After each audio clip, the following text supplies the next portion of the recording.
আসসালামু আলাইকুম। শুরু করতে যাচ্ছি অফিডিয়ান। লিখেছেন আমিনা। ক্রোধান্বিত রুমাইশাকে নিজের বুকের মাঝে আগলে নিল সাফওয়ান। খানিক ফুপিয়ে কেঁদে অবশেষে থামল রুমাইশা। সাফওয়ান কি হচ্ছে কিছু না বুঝে এতক্ষণ ওর মাথায় হাত বুলিয়ে দিচ্ছিল। রুমাইশা কান্না থামিয়ে সাফওয়ানের বুক থেকে উঠিয়ে সাফওয়ানের মুখোমুখি বসে চোখ মুখ মুছতে মুছতে জিজ্ঞেস করলো, কি হয়েছিল আপনার? আপনি এখানে কেন এসেছিলেন? সাফওয়ান সোজা হয়ে বসে গলা খাকারি দিয়ে বুড়োকুটি করে গম্ভীর গলায় জিজ্ঞেস করলো, সে কথা পরে বলছি, আগে বল তুই আমার ল্যাবের খোঁজ পেলি কিভাবে, আর ল্যাবের ভেতর প্রবেশ করলে কিভাবে?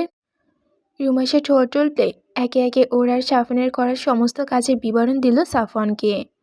শুধুমাত্র ওর আঘাতের কথাগুলো এড়িয়ে গেল। রুমাইশা আর সাফওয়ানের কার্যকলাপের ডিটেলস শুনে সাফওয়ান জরাপনায় অবাক হলো। সবচেয়ে বেশি অবাক হলো রুমাইশার ল্যাবের পাসওয়ার্ড ব্রেক করার সময়। ও ল্যাবের পাসওয়ার্ড কীভাবে ব্রেক করলো। কিন্তু তারপর মুহূর্তে ওর মনে পড়ল রুমের বাউন্ডারিতে লেজার সেট আপ করা আছে, আর এই লেজারে যে কাউকে বার্ন করার ক্ষমতা রাখে। বিষয়টা মনে পড়তেই খপ করে রুমাইশার হাত ধরে ওর সমস্ত শরীর পরখ করতে করতে বলল, লেজারে কোথায় কোথায় পুড়েছে, কতখানি পুড়েছে দেখা আমাকে দ্রুত। রুমাইশা বলতে চাইল না সাফওয়ানকে ওর শরীরে পুড়ে যাওয়ার অংশগুলোর কথা।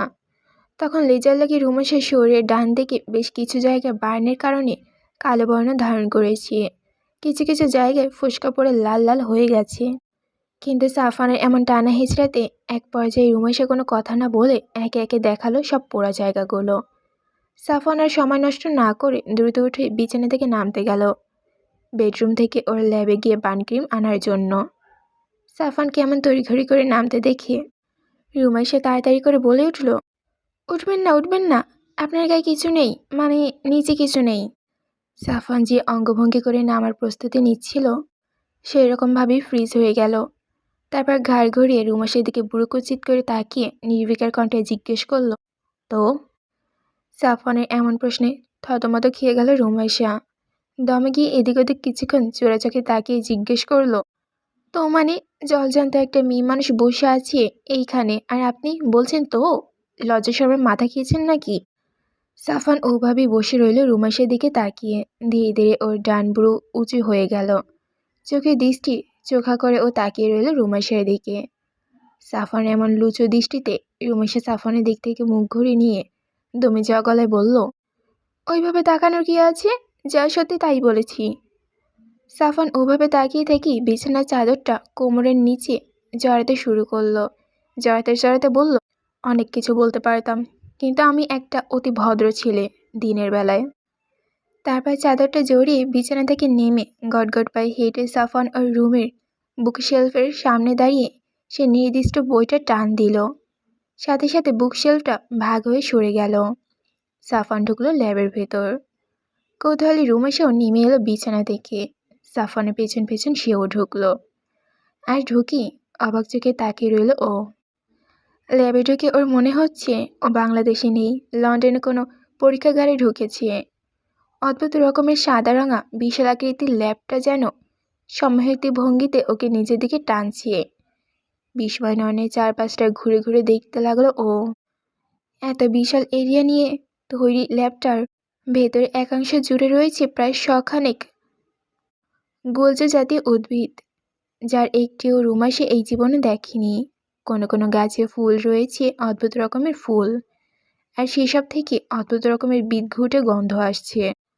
ল্যাবের ডান পাশের সমস্ত দেয়াল জুড়ে মৌমাছির কুটুরির মতো মাঝারি সাইজের কাচের দরজা লাগানোর বক্স। প্রতিটা বক্সের ভেতরে ভিন্ন ভিন্ন ম্যাটেরিয়াল রাখা, আর বাম পাশের দেওয়ালটা জুড়ে ল্যাবের সব রকম উন্নত মেশিনজাত রাখা। দেওয়ালের সাথে অদ্ভুতভাবে লেগে আছে সেগুলো। রুমাইশাকে এমন বড় বড় চোখ করে ল্যাবটা দেখতে দেখে সাফওয়ানের কাছে এসে ওর হাত ধরে ল্যাবের প্রতিটা জায়গা ঘুরে ঘুরে দেখালো। প্রতিটা লিকুইড, প্রতিটা যন্ত্রের অংশ কাজ বুঝিয়ে দিল ওকে। রুমাইশা শুধু দেখে গেল, কিছু বুঝলো না। কিন্তু হাঁটতে হাঁটতে রুমাইশা এক সময় বুঝলো যে এই রুমটার শেষ নেই, এমন আরও রুম আছে এখানে। সাফওয়ান হেঁটে হেঁটে সেই নাম না জানা গাছগুলোর কাছে নিয়ে একটা গোলাকার লাল পাতা গাছ থেকে নির্দিষ্ট অ্যাঙ্গেলে ঘোরাতেই গাছের পেছনের দেওয়ালের অংশটা শব্দ করে সরে গেল ডান দিকে। আর এরপরই সাফান যেন ওকে নিয়ে ঢুকলো অন্য এক জগতে। এই জায়গাটা দেখে মনে হচ্ছে না যে এটা মাটির নিচ, মনে হচ্ছে পৃথিবীর বুকেই এক টুকরো জঙ্গল, যেখানে বৈচিত্র্যময় সরীসৃপদের বসবাস। পায়ের নিচে কোনো শান বাঁধানো নেই, পুরোটাই মাটি। সেই মাটির উপরে অজস্র গাছপালা, আর সেখানে ছড়িয়ে ছিটিয়ে আছে অদ্ভুত দর্শনের সব রেপটাইল। গাছের ডালে কত রকমের সাপ ঝুলে রয়েছে তার হিসাব নেই। কিন্তু সাফন সেখানে ঢুকতেই প্রাণীগুলো যেন কিছু একটা হলো। এতক্ষণে শান্ত পরিবেশে হঠাৎ করে অশান্ত হয়ে উঠল। প্রাণীগুলো হুটুপুটু করে সাফনের দিকে দ্রুত গতিতে ছুটে আসতে লাগলো চারদিক থেকে। প্রাণীদের এমন আচরণে ভড়কে গেল রুমাইসা। ও দ্রুত গিয়ে সাফানের পেছনে লুকালো, আর সাফওয়ান নিজের চোখ দুটো বন্ধ করে দুই হাতে মেলে দিল সেই শৈশবদের উদ্দেশ্যে। আর চারদিক থেকে ছুটে আসে বিভিন্ন আকৃতির বিভিন্ন বর্ণের শৈশবগুলো সাফওয়ানের গা বেয়ে উঠে গেল মুহূর্তেই। ওর সমস্ত শরীর জড়িয়ে রইল সেইগুলো। এই অদ্ভুত দৃশ্য দেখে রুমাইসা একই ঝটকায় সাফওয়ানের থেকে সরে ভীত সন্ত্রস্ত হয়ে পেছনে থাকা দেওয়ালের সাথে লেগে গেল। সাপও এমনিতেই খুব ভয় পায়, আর একসাথে এতগুলো সাপ দেখে ওর গলা শুকিয়ে গেল একেবারে। ঢোক গিলতে গিয়েও কিছুটা পেল না, চোখ দুটো বড় বড় হয়ে গেছে ওর। খানিকক্ষণ পরে সাফন ধীরে ধীরে ঘুরল রুমাইসার দিকে। আর আজ এই মুহূর্তে সাফনকে দেখে রুমাইসা সর্বোচ্চ ভয় পেল। চোখের পলক ফেলতেও যেন ভুলে গেল ও। বুকের ভেতরটা ভয়ের চোটে প্রচণ্ড দ্রুতগতিতে ওঠানামা করতে লাগলো। সাফন রুমাইসার দিকে ফিরে অদ্ভুত রকমের একটা হাসি দিল। রুমাইসার পিলে চমকে গেল সাফনের হাসি দেখে। সাফনের জলজলে চোখ দুটো এখন ধারণার চেয়েও বেশি জলজল করছে। চোখের ধূসর সবুজ রংটা গাঢ় হয়ে গেছে অনেকখানি, আর ওর চোখের গোলাকার পিউলিটা তীর্যক হয়ে লম্বা আকার ধারণ করেছে। সাপরা যেমন থেকে থেকে জিহ্বা বের করে চারপাশে স্মেল নেয়, ঠিক সেভাবেই থেকে থেকে কুচকুচে কালা দ্বিখণ্ডিত লকলকে জিহ্বাটা অর্ধেকের বেশিও বের হয়ে আছে সাফনের মুখ দিয়ে। গায়ের আটশে চামড়াটা গিরগিটির শৈলের মতো যেন রং বদলাচ্ছে থেকে থেকে, লাল নীল বেগুনি হয়ে রংধনুর মতো শরীরের ময় খেলা করে বেড়াচ্ছে যেন রঙগুলো। সাফনের হাতের শিরা উপশিরাগুলো গাঢ় নীল রং ধারণ করেছে। স্পষ্ট হয়ে ভেসে উঠেছে ওর হাতের ওপর অদ্ভুতভাবে। আর ওর তীক্ষ্ণ সূচালো ক্যানাই দাঁতের দয় এই অদ্ভুত পরিবেশে স্পর্শে আলোকে ঝকঝক করছে। দেওয়ালের সাথে ভয়ে লিপটে যাওয়া রুমাইসার দিকে তাকিয়ে সাফান ওর ঝকঝকে দাঁত মেলে মাতালের মতো জোরে জোরে হাসতে লাগলো, যেন ওর মারাত্মক নেশা হয়ে গেছে এই সাপগুলোর স্পর্শ পেয়ে। আর রুমাইসা ভয়ে কাতর হয়ে অসহায় চোখে দেখতে লাগলো সাফওয়ানের এই সম্পূর্ণ নতুন রূপ। হতবিম্বল হয়ে রুমাইসা দেওয়াল হাতড়াতে লাগলো, কিন্তু ওরা যে দরজাটা দিয়ে ভেতরে ঢুকেছিল সেটা ওদের ঢোকার পরপরই আবারও আগের মতো করে বন্ধ হয়ে গিয়েছিল। সে দরজাটা যে আসলে কোথায় আছে সেটাও বোঝার উপায় নেই এখন আর। অসহায় দৃষ্টিতে সাফনের দিকে তাকিয়ে থেকে ভীত সন্ত্রস্ত হয়ে প্রাণপণে সেই দরজাটা খুঁজতে লাগলো সমস্ত দেওয়াল হাতড়ে, কিন্তু তাতে কোনো লাভ হলো না। সাফন অদ্ভুত কিন্তু ভয়ঙ্কর হাসি হেসে ধীরে ধীরে এগিয়ে আসতে থাকলো রুমাইসার দিকে। ওর ওই চোখ দুটোর দিকে তাকানো যাচ্ছে না, প্রচণ্ড রকমের হিংস্রতায় পরিপূর্ণ হয়ে আছে সেগুলো। ভয়ঙ্কর ওই চেহারার দিকে তাকালেই রুমাইসার গলা শুকিয়ে আসছে। বের হওয়ার দরজা খুঁজে না পেয়ে অবশেষে হাল ছেড়ে দিয়ে দেওয়ালের সাথে পিঠ ঠেকিয়ে সাফনের দিকে নিষ্প্রাণ দৃষ্টিতে তাকিয়ে রইল রুমাইসা। ওর আর কিছু করার নেই। সাফন যদি এখন ওকে মেরেও ফেলে তবু কিছু করা থাকবে না। মনে মনে কালিমা শাহাদাত পড়তে লাগলো ও, আর সৃষ্টিকর্তার কাছে মনে প্রাণে ক্ষমা প্রার্থনা করতে লাগলো। সাফন ওর দিকে প্রতিটা কদম এগিয়ে আসার সাথে সাথে ওর হৃদস্পন্দন বেড়ে চলল। চোখ বুঝে নিজের প্রাণপ্রিয় স্বামীর হাতে এই মুহূর্তে মৃত্যুবরণ করার জন্য প্রস্তুত। মৃত্যুকে গ্রহণ করার জন্য নিজের প্রস্তুত করে নিল ও ঠিকভাবে। আর তার কিছুক্ষণ পরই নিজের খুব কাছে সাফনের উপস্থিতি অনুভব করলো রুমাইসা। সাফনের ভারী নিঃশ্বাস পড়ছে ওর মুখের ওপর, আর সেই সাথে ও অনুভব করলো সাফনের শরীরে কিলবিল করতে থাকা অজস্র সাপ। সাফন ওইভাবে দাঁড়িয়ে রইল রুমাইসার সামনে, ওই তির্যক চোখে রুমাইশাকে দেখতে থাকলো ও। হঠাৎ করে রুমাইশার চোয়াল শক্ত হয়ে এলো। হারিয়ে যাওয়া সাহস ফিরে পেল ও হঠাৎ করে। ওর মনে মনে দীর্ঘ বিশ্বাস নিয়ে শক্ত হয়ে দাঁড়িয়ে রইল, এটা জেনেও যে সাফান ওর কোনো ক্ষতি করবে না। সাফান তো ওকে ভালোবাসে, ও তো সাফানের স্ত্রী। সাফান ওকে কেন আঘাত করবে? মোটেও সাফান আঘাত করবে না ওকে। এতক্ষণ ওর সাফান স্বাভাবিকই ছিল। এই শৈশবগুলোর ছোঁয়াপেই সাফান এমন অস্বাভাবিক হয়ে গেছে। এদের মাঝে কোনো ঝামেলা লুকিয়ে আছে, যা ও বুঝতে পারছে না। ওর চোখ মেলার প্রয়োজন এখনই। এইভাবে ভয় পেয়ে চোখ বন্ধ করে রাখলে কিছু হবে না। কিছুক্ষণ ভেবেচিন্তে নিজের মনের সাথে যুদ্ধ করল। আশঙ্কিক চোখ মেলল রুমাইশা। আর চোখ মেলতেই সাফওয়ানের শরীরে জড়ানো একটা কুচকুচে কালো সাপকে মুখ তুলে একেবারে ওর ঠোঁটের কাছে এগিয়ে থাকতে দেখল। সেটার লকলকে কালো জিহ্বা থেকে থেকে বের হচ্ছে। চোখে তার অদ্ভুত দৃষ্টি রুমাইশার দিকে নিস্তব্ধ, যেন জিহ্বা দ্বারা এখনই রুমাইশার ঠোঁট ছুঁয়ে দেবে সাপটা। হঠাৎ করে সামনে পড়ে সাপের চেহারা পেয়ে রুমাইশা নিজের অজান্তেই চমকে ওঠে। আশঙ্কিকভাবে ক্ষিপ্ত গতিতে সাপটার গলা ধরে টেনে ছুঁড়ে ফেলে দিল একপাশে। কিন্তু সাপটাকে ছোঁয়ার সাথে সাথে সাপটার গলা যেন পুড়ে গেল। সাপটার গলা থেকে ধোঁয়া উঠতে লাগলো। পোড়া মাংসের গন্ধে বাগানটা ভরে উঠল যেন। সাপটা মাটিতে পড়ার সাথে সাথে কিছুক্ষণ ছটফট করে ছুটে পালালো ঝোপঝাড়ের আড়ালে। রুমাইশা অবাক দৃষ্টিতে একবার সাপটার দিকে দেখল, তারপর দেখল নিজের হাতখানা। এদিকে সাপটা সাফওয়ানের দেহ থেকে হঠাৎ করে ছুটে যাওয়ায় সাফওয়ান যেন টাল সামলাতে পারল না। সে টালমাটাল হয়ে গেল। ঘুরে পড়ে যাওয়ার উপক্রম হলো ওর। রুমাইশা তখনই বুঝে গেল ওর কী হতে চলেছে।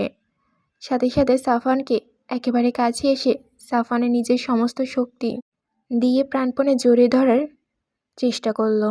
তাও আবার সব কিলবিল করা সাপ শুদ্ধ। আর সাথে সাথে ওর স্পর্শ পাওয়ার সমস্ত সাপ যেন নিজেদের শরীরে অদ্ভুত ধরনের যন্ত্রণা অনুভব করল। এঁকে বেঁকে ছটফট করতে করতে যেরকমভাবে ছুটে ওরা এসেছিল ঠিক সেরকমভাবেই পুড়ে যাওয়া প্রায় অর্ধগলিত শোল নিয়ে যে যেদিকে পারে ছুটে পালালো। যে সাপগুলোর শরীরে রুমাইশার স্পর্শ লাগলো না, সেগুলো অন্যগুলো তাপে আর চাপে সাফওয়ানের শরীরটা ছেড়ে দিয়ে পালিয়ে গেল। রুমাইশা খেয়াল করলো সাপগুলো এতক্ষণ সাফওয়ানকে কামড়ে ধরেছিল।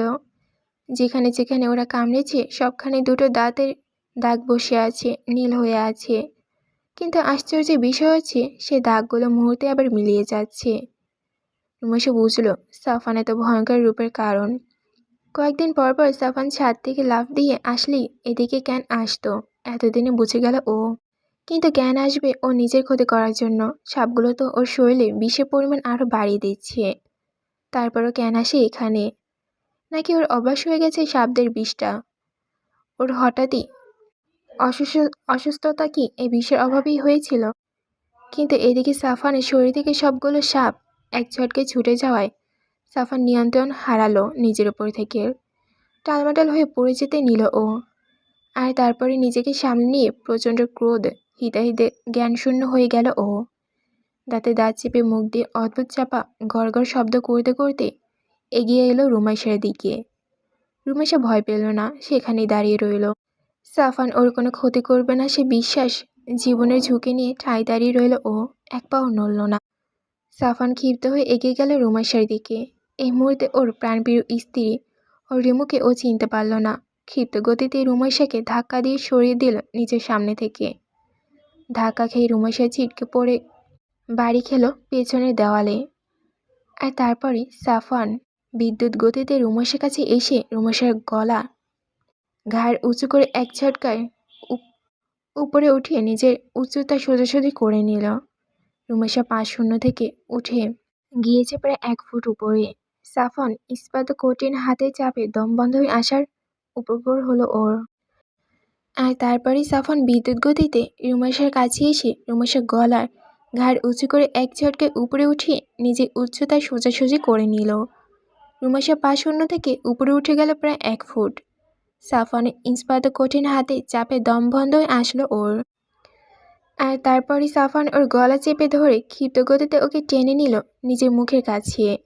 একদম ওর গলা আর বিটুবনের মাঝখানে বসিয়ে দিল ওর বিষ দাঁত। আর ছুঁড়ে দিল ওর মারাত্মক বিষাক্ত ভেনমের খানিকটা রুমাইশার গলাতে।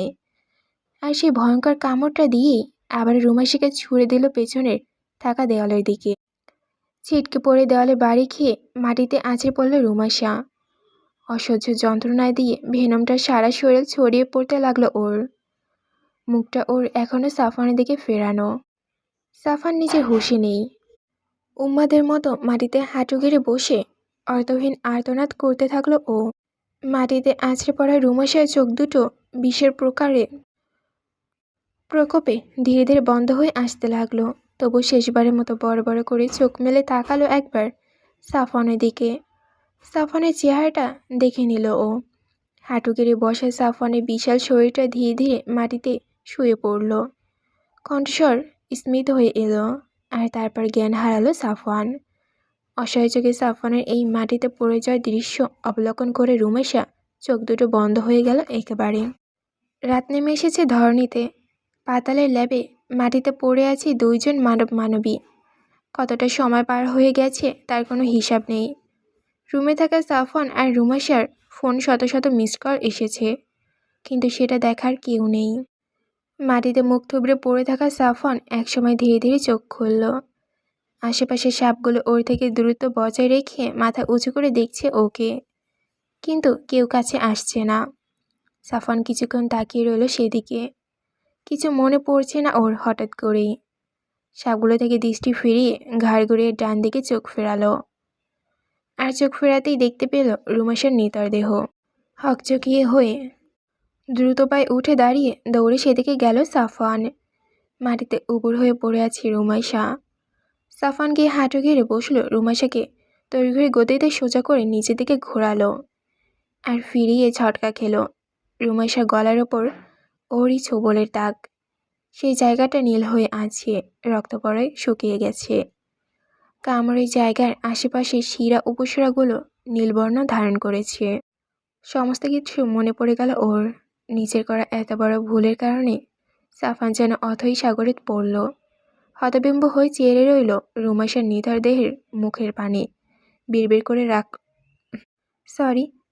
করে ডাকলো, রিমু, রিমু রে, আমি কী করলাম এটা? কী করলাম আমি? আমার রিমু, রিমু, চোখ খোল রে পাখি। রুমাইশা ঠান্ডা হয়ে যাওয়া দেহ স্পর্শ করে সাফওয়ান চোখে ঝাপসা হয়ে এলো। ব্রু দুইটা অসহায় হয়ে কুঁচকে গেল ওর। রুমাইশার মুখটা আলতো করে ধরে মুখের ওপর হাত বোলাতে বোলাতে রুমাইশাকে ডাকতে থাকলো ও। শোনারে, আমার কলিজার টুকরা, চোখ খোল পাখি। আমি কী করলাম এটা? আমার জান, আমার রিমু, চোখ খোল রে মনা আমার। আর এরপর ডুকরে কেঁদে উঠল রুমাইশার নিস্তেজ মুখের ওপর নিজের মুখখানা ধীরে ধীরে রেখে। চরম বেদনা মিশানো একটা চিৎকার দিয়ে কান্নায় ভেঙে পড়ল সাফওয়ান। ওর চিৎকারে ঝোপঝাড়ের সমস্ত শৈশবগুলো চকিত হয়ে গেল। সাফওয়ানের থেকে একটা নিরাপদ দূরত্বে সরে গেল ওরা সবাই। খানিকক্ষণ পর সাফওয়ান কান্না থামিয়ে রুমাইশাকে মাটিতে শোয়ালো। তারপর শেষ আশা নিয়ে নিজের দেহটা ঝুঁকে কান পাতল রুমাইশার বুকে, ওর প্রাণস্পন্দন শোনার চেষ্টায়। আর মনে মনে সৃষ্টিকর্তার নিকট প্রার্থনা করল যেন তিনি ওকে নিরাপদ রাখেন, আর তাকে যেন নিরাশ না করে। ওর প্রাণপ্রিয় স্ত্রী যেন ওকে ছেড়ে চলে না যায়, ওর কাছে যেন থেকে যায়। খানিকক্ষণ বুকের উপর কান পেতে থাকার পর হৃদস্পন্দন ক্ষীণ শব্দ কানে এলো সাফওয়ানের। আর তৎক্ষণাৎ হকচকি হয়ে রুমাইশার বুক থেকে মাথা সরিয়ে নিয়ে দ্রুত গতিতে ওকে দুই হাতে উঠিয়ে কোলের ভেতরে নিয়ে সাদা দেওয়ালের ওপর নিজের ডান হাতটা মেলে ধরল সাফওয়ান। সাফওয়ানের হাতের স্পর্শে দরজাটা খুলে গেল সাথে সাথেই। এরপর রুমাইশাকে নিয়ে দৌড় লাগালো ল্যাবের ভেতরে। দৌড়ে গিয়ে ল্যাবের এআই ভয়েসকে কমান্ড করল স্ট্রেচার ওপেন করতে। সাথে সাথেই মেঝে ফাঁকা হয়ে একটা বিশাল আকৃতির বক্স উঠে এলো। আর সেই বক্সটা ভাঁজ হয়ে ভেঙে পরিণত হলো একটা স্ট্রেচারের। সাফওয়ান রুমাইশাকে নিয়ে স্ট্রেচারের নরম ফোমের উপরে শুইয়ে দিল। আর তারপর স্ট্রেচারের মাথার কাছে থাকা স্বচ্ছ কম্পিউটার স্ক্রিন টাচ করে কয়েকবার ফাংশন চালু করে দিল। তখন স্ট্রেচারের চারপাশ থেকে 20টার মতো রোবোটিক যন্ত্র বের হয়ে আসলো। এবার সাফওয়ান মৌমাছির কুঠুরির মতো বক্সগুলো থেকে দ্রুত পায়ে নির্দিষ্ট কতগুলো লিকুইড নিয়ে ভিন্ন ভিন্ন সিরিঞ্জের ভেতরে প্রবেশ করালো। আর তারপর সেই সিরিঞ্জগুলো লাগিয়ে দিল স্ট্রেচারে থেকে বের হওয়া যন্ত্রটার মাথাগুলোর মধ্যে। এরপর স্ট্রেচারের মাথার কাছে থাকা কম্পিউটার স্ক্রিন স্পর্শ করে কমান্ড দিতেই সমস্ত সিরিঞ্জের সূচগুলো একসাথে রুমাসের শরীর ভেদ করে মাংস, শিরা, উপশিরার ভেতরে ঢুকে গেল। আর সাথে সাথে স্ট্রেচারের ওপরে ভয়ানকভাবে লাফালাফি করে ছটফট করতে থাকলো রুমাইশা। সাফান চোখ মুখ শক্ত করে সে দৃশ্য দেখতে থাকলো। ওর কাছে আর কোনো রাস্তা নেই এটা করা ছাড়া। নিজের ভেনমের অ্যান্টিভেনম নেই ওর কাছে। ছোটবেলার কামড়ে ভেনমটা ব্ল্যাক মাম্বার ছিল, কিন্তু এখন সে ভেনমটা বদলাতে বদলাতে সম্পূর্ণ নতুন এক ভেনম সৃষ্টি হয়েছে, যার কোনো অ্যান্টিভেনম নেই। আর ও নিজেও অ্যান্টিভেনম তৈরি করে উঠতে পারেনি, কিন্তু রুমাইশাকে বাঁচানোর একটা শেষ চেষ্টা করলো। রুমের শরীরে দেওয়া ফ্লুইডগুলো সাফওয়ানের শরীরে বিভিন্ন রকমের ফ্লুইডের সংস্করণ। এতকাল যাবৎ নিজেকে সুস্থ করতে আর নিজের ভেনমের অ্যান্টিভেনম তৈরি করতে যতবার পদক্ষেপ নিয়েছিল ও ততবারই কিছু না কিছু ফ্লুইড ক্রিয়েট করে ফেলেছিল ও, যার একটাও ওর উদ্দেশ্য সফল করতে পারেনি। কিন্তু সেগুলো সযত্নে রেখে দিয়েছিল সাফওয়ান এতদিন, আর আজকে সেগুলো ব্যবহার করছে। ও জানে না এতে রুমাইশা বাঁচবে কি না, ওর কোনো ধারণা নেই এই বিষয়ে। এটাই রুমাইশাকে বাঁচানোর প্রথম আর শেষ উপায়। যে পরিমাণ ভেনমের উপস্থিতি রুমাইশার শরীর ও দেখেছে, তাতে রুমাইশা যে এখনও বেঁচে আছে সেটা আশ্চর্য একটি ব্যাপার। সাফওয়ান স্ট্রেচার থেকে কিছুটা দূরে দাঁড়িয়ে রুমাইশার ছটফটানি দেখতে থাকলো। চেহারা দেওয়া শক্ত ওর, হাত দুটো মুষ্টিবদ্ধ, চোখের কোণায় বাষ্প। কিছুক্ষণ পরে সাফওয়ান রুমাইশাকে ওভাবেই রেখে চলে আসলো বেডরুমে। কভার থেকে একটা ট্রাউজার বের করলো ও, পরলো ওটা। তারপর আবারও ল্যাবে এসে একটা কম্পার্টমেন্ট থেকে কয়েকটা বিশাল আকার সাদা রঙা তরল ভর্তি চারকোনা ব্যারেল বের করলো। আর তারপর স্ট্রেচারে ছটফটে রুমাইশার দিকে একবার তাকিয়ে ব্যারেলগুলো 2 হাতে উঁচু করে নিয়ে চলল রেপটাইনদের আবাসস্থলের দিকে। চোখ মুখ ভয়ানক রকমের শক্ত করে আছে সাফওয়ান। নিজের ওর এই মুহূর্তে শেষ করে দিতে ইচ্ছে করছে, কিন্তু সেটা সম্ভব নয়।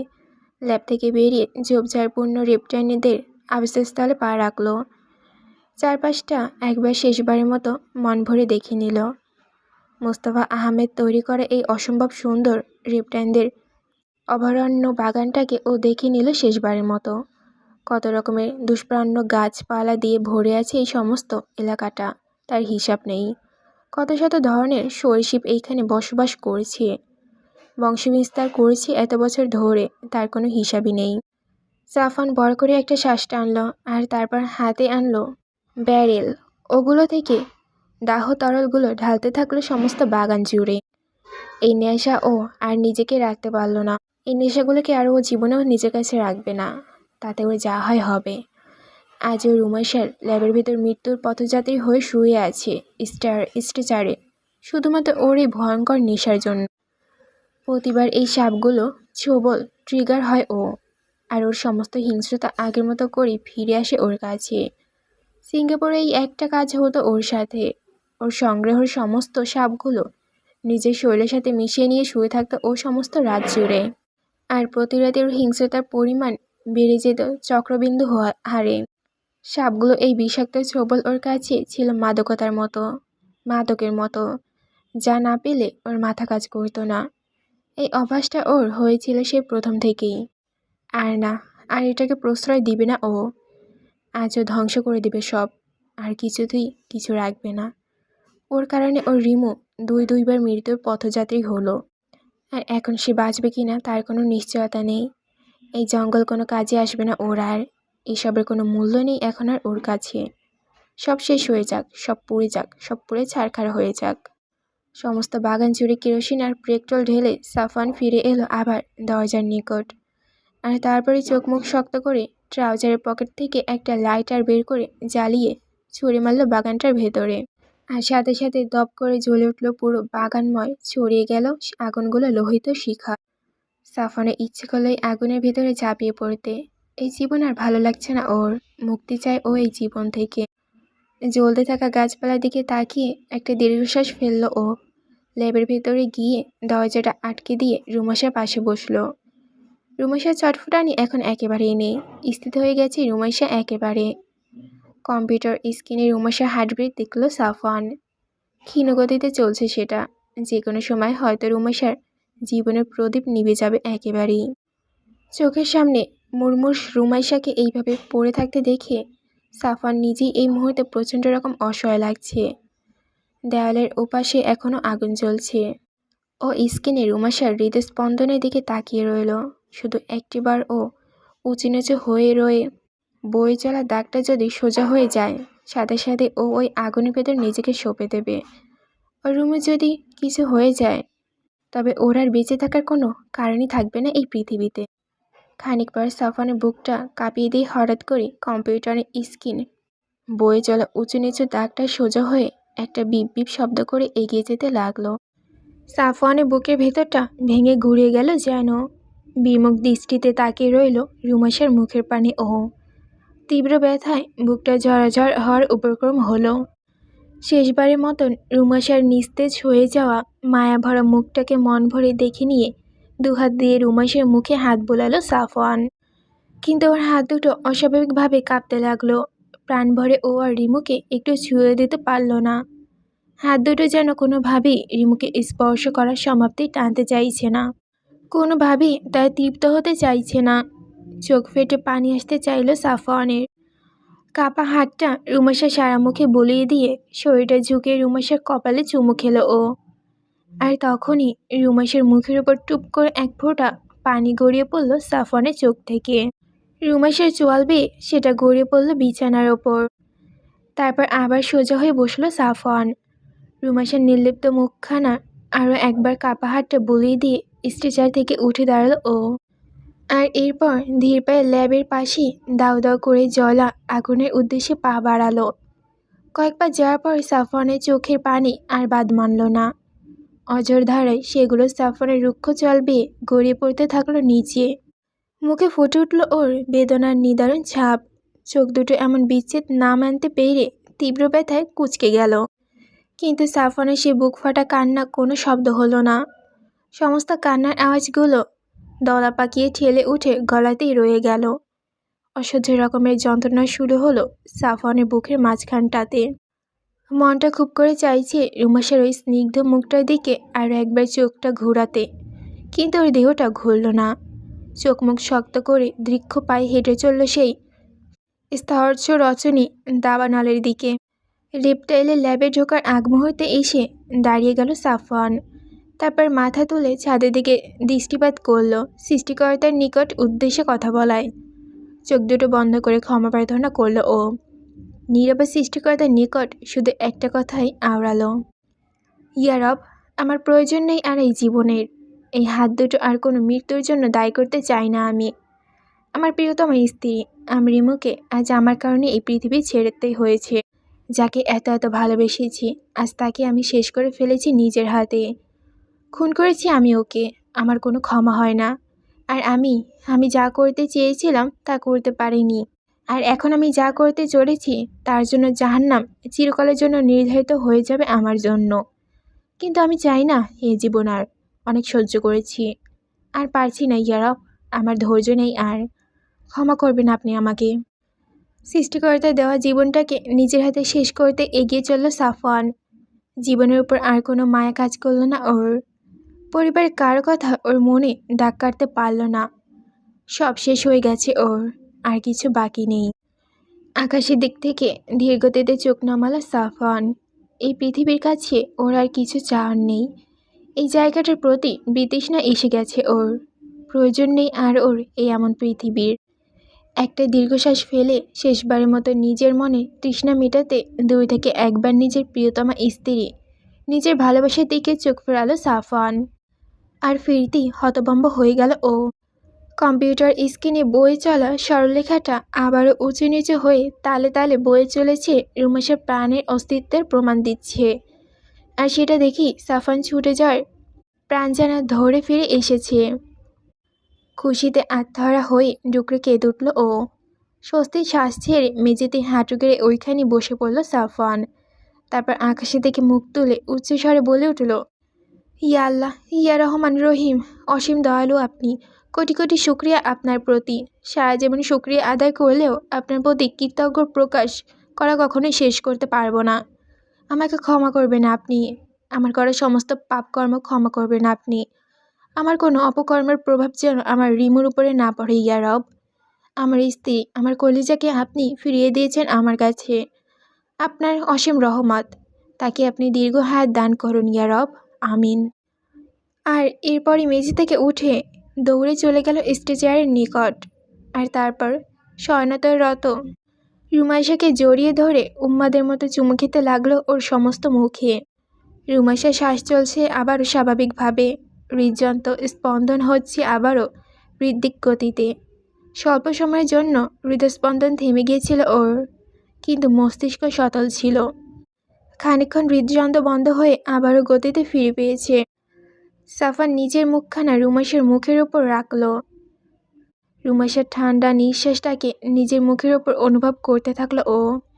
তারপর নিজেও একসময় স্ট্রেচারের ওপর উঠে রুমাইশার পাশে রুমাইশাকে জড়িয়ে ধরে শুয়ে পড়ল। শরীর মন সবই ক্লান্ত ওর। রুমাইশার হাতটা নিজের মুঠিতে নিয়ে নিজের ঠোঁটের ওপর রিমুর হাতের উপরিভাগটা চেপে ধরে রইল।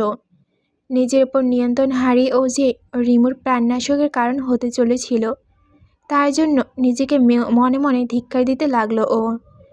আর অপর পাশে এতদিনের যত্নে পেলে পুষে রাখা রেপটাইনের বাগানটা জ্বলে পুড়ে ছারখার হতে থাকলো।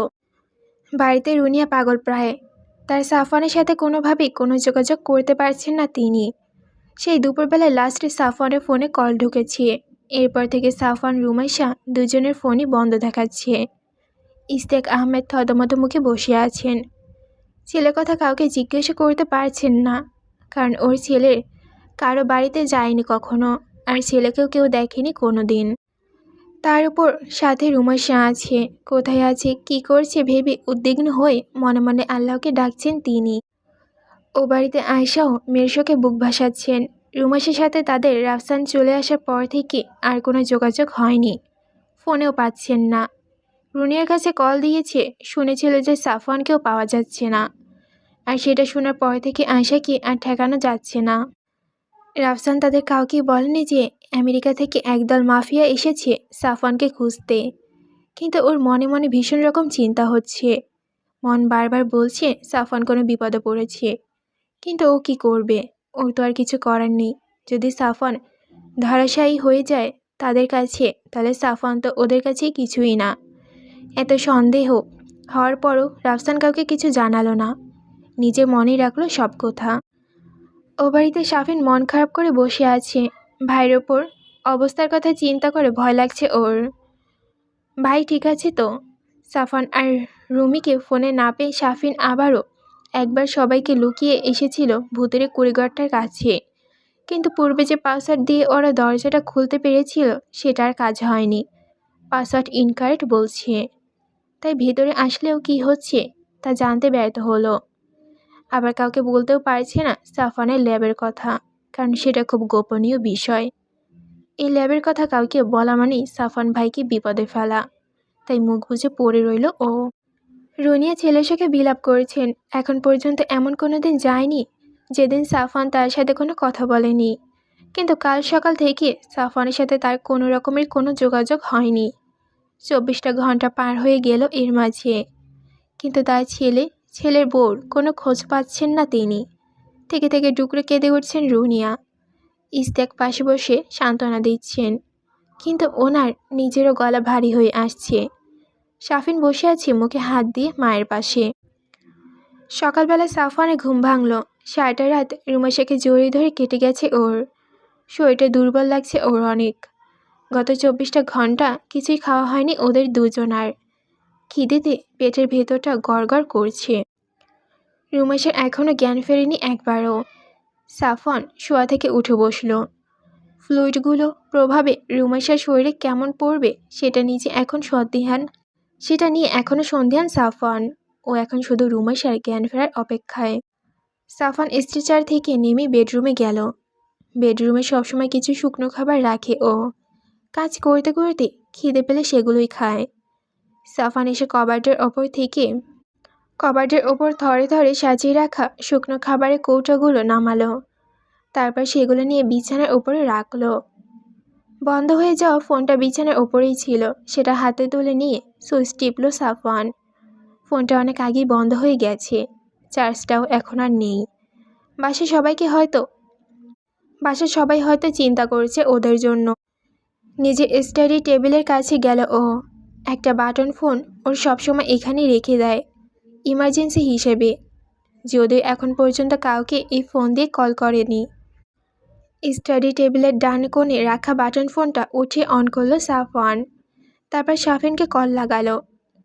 শাফিন বসেছিল মায়ের পাশে। মাকে সামলানো দায় হয়ে পড়েছে। কান্নাকাটি করছে তিনি রাত থেকে।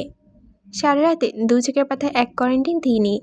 ক্লান্ত হয়ে গেছে, তারপরও কেঁদে চলেছে। হঠাৎ অচেনা নাম্বার থেকে কল আসলো। শাফিন কেটে দিল আবার। এখন ওর মোটেও কোনো কল রিসিভ করার ইচ্ছা নেই। কিন্তু পরপর আরও কয়েকবার কল এলো এই নাম্বার থেকে। শাফিন এইবার বাধ্য হয়ে মায়ের পাশে থেকে উঠে গেল ফোনটা রিসিভ করার জন্য। ডাইনিং টেবিলের কোনার দিকে গিয়ে ফোনটা রিসিভ করলো। একরাশ বিরক্তি নিয়ে হ্যালো বলতেই উপাস থেকে সাফওয়ানের গলা শুনে লাফিয়ে উঠল শাফিন। তারপর উত্তেজিত গলায় বলল, ভাইয়া তোমরা কোথায়? তোমাদের আমি কোনোভাবে ফোনে পাচ্ছিলাম না। মা কেঁদে কেঁদে শেষ হয়ে যাচ্ছে।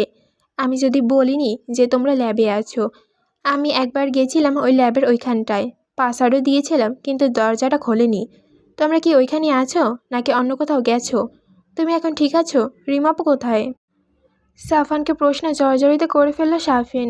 এতগুলো প্রশ্ন একসাথে করায় সাফওয়ান কোনটার উত্তর আগে দিবে ভেবে পেল না। কিছুক্ষণ নীরব থেকে গম্ভীর গলায় বলে উঠল, আমি ঠিক আছি, রিমু আমার সাথে আছে। আমরা এখানে ল্যাবের ভেতরেই আছি। আর ল্যাবের দরজা খোলেনি কারণ একবার ল্যাবের পাসওয়ার্ডটা ক্রস করলে পরের বার নতুন পাসওয়ার্ড নিজে থেকেই সেট হয়ে যায়। একই পাসওয়ার্ডে দ্বিতীয়বার আর দরজা খোলা যায় না বাইরে থেকে। ফোনটা মায়ের কাছে দে, আমি কথা বলছি। শাফিন ঠিক আছে বলে দ্রুত পায়ে ফোনটা নিয়ে রুনিয়ার কাছে এসে দাঁড়িয়ে বলল, মা, সাফওয়ান ভাই ফোন দিয়েছে। রুনিয়া শাফিনের দিকে একবার বিস্ময় নয়নে তাকিয়ে সাথে সাথে ফোনটা শাফিনের হাত থেকে এক প্রকার ছিনিয়ে বসা থেকে উঠে দাঁড়িয়ে উচ্চ শব্দে কাঁদতে কাঁদতে জিজ্ঞেস করলেন, এই তুই কোথায়? হ্যাঁ, গত 24 ঘন্টার ভেতরে তোর কোনো খোঁজই পেলাম না।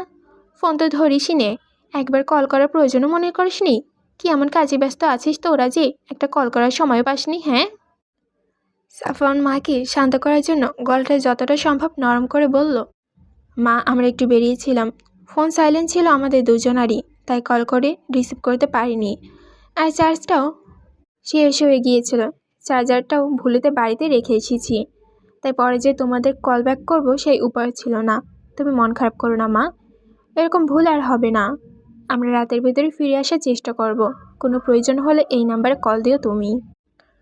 সাফওয়ানের কথায় কান্না থেমে গেল রুনিয়ার। ফোপাতে ফোপাতে বললেন, রুমি কই? ওর কাছে দে, আমি কথা বলবো ওর সাথে। ও কেন আমাকে একটু বলে গেল না?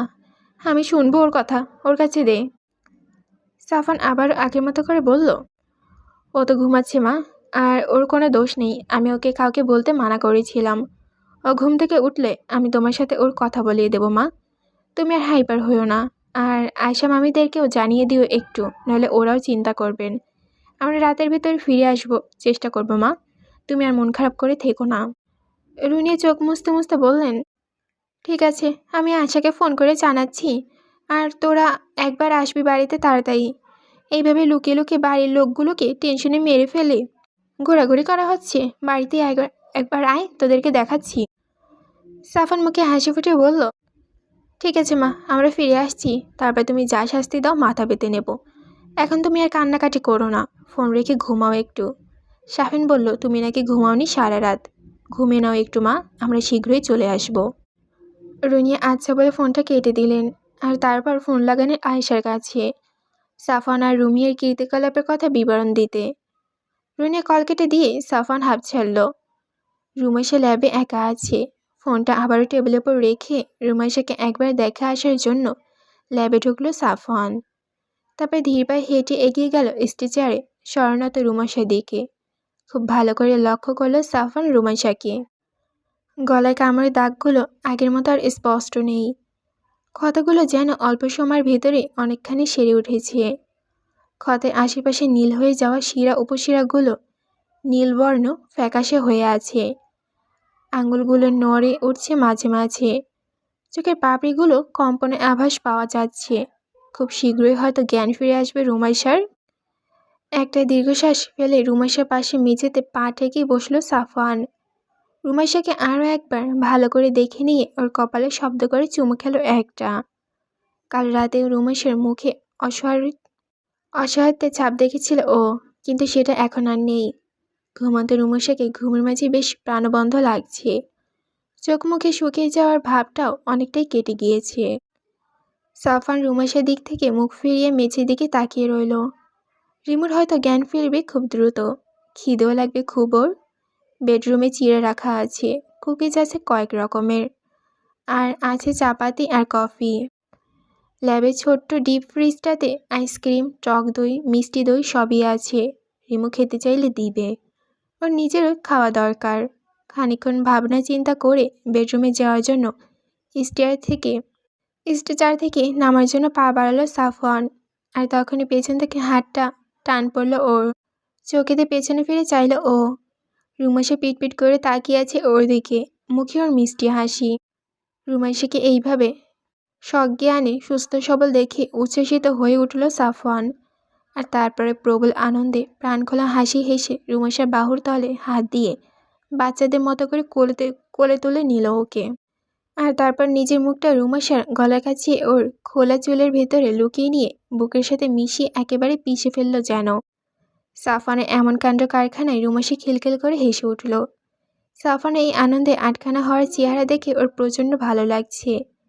ওর হিংস্র গম্ভীর মুখখানা যেন এত হাসতে পারে সেটা ওর ধারণাই ছিল না। রুমাইশা নিজেও দু হাতে সাফওয়ানের কাঁধের উপরে দিয়ে সাফওয়ানের আলিঙ্গন করে নিল। অনেকক্ষণ ওরা এইভাবে কাটালো, যেন কেউ আর কাউকে ছেড়ে দেবে না, বাকি জীবন এইভাবে পার করে দেবে। সাফওয়ান রিমুকে ওইভাবে কোলে নিয়ে সমস্ত ল্যাবের এপাশ থেকে ওপাশে হেঁটে বেড়ালো অনেক সময় ধরে। আর রিমুও নিশ্চিন্ত মনে সাফওয়ানের বুকে মুখ লগিয়ে সাফওয়ানকে জড়িয়ে ধরে বাচ্চাদের মতো করে সাফওয়ানের কোলে বসে রইল। দুজনে কেউই কোনো কথা বলল না এত সময়ের ভেতর, শুধু অনুভব করলো একে অপরকে। হারিয়ে যেতে নিয়েও না হারানো দুই কপাতি আনন্দের সুন্দর ভালোবাসা সারা জীবন রসকসীন এক্সপেরিমেন্টে দেখে অসহায় ল্যাবটাও যেন পুলকিত হয়ে উঠল। সেদিন রাতেই বাড়ি ফিরল ওরা দুজনে। রুনিয়া তো আছে মতন বকি দিলেন দুজনকে, বললেন এখন থেকে প্রেম করতে যেখানে যাক না কেন বাসা যেন বলে যায়। আর এইরকম চার্জার ফেলে রেখে ফোন নিয়ে বেরিয়ে যাওয়ার স্বভাব যেন দুজনের বদলায়। সাফওয়ান আর রুমাইশা দুজনে মাথা নিচে করে বকাবকি শুনল, আর মাঝে মাঝে দুজন দুজনের দিকে তাকিয়ে ঠোঁট টিপে হাসল। তাতে রুনিয়া আরও রেগে গেলেন, আর তারপর রাগটা স্মিত হতেই আদর ভরিয়ে দিলেন ছেলে আর ছেলের বউকে। ইস্তেক যদিও বেশি কিছু বলল না, তার বউ যে অ্যাকশন নিয়েছে তাতে তার নিজের আর কিছু বলা লাগে না। শুধু সাফওয়ানকে বলে দিলেন যে সে যেন আরও বেশি দায়িত্ববান হয়। ও বাড়িতে আয়েশা আর শামসুলকেও জানিয়ে দেওয়া হলো যে সাফওয়ানরা ফিরেছে বাড়িতে, তারা যেন আর চিন্তা না করে।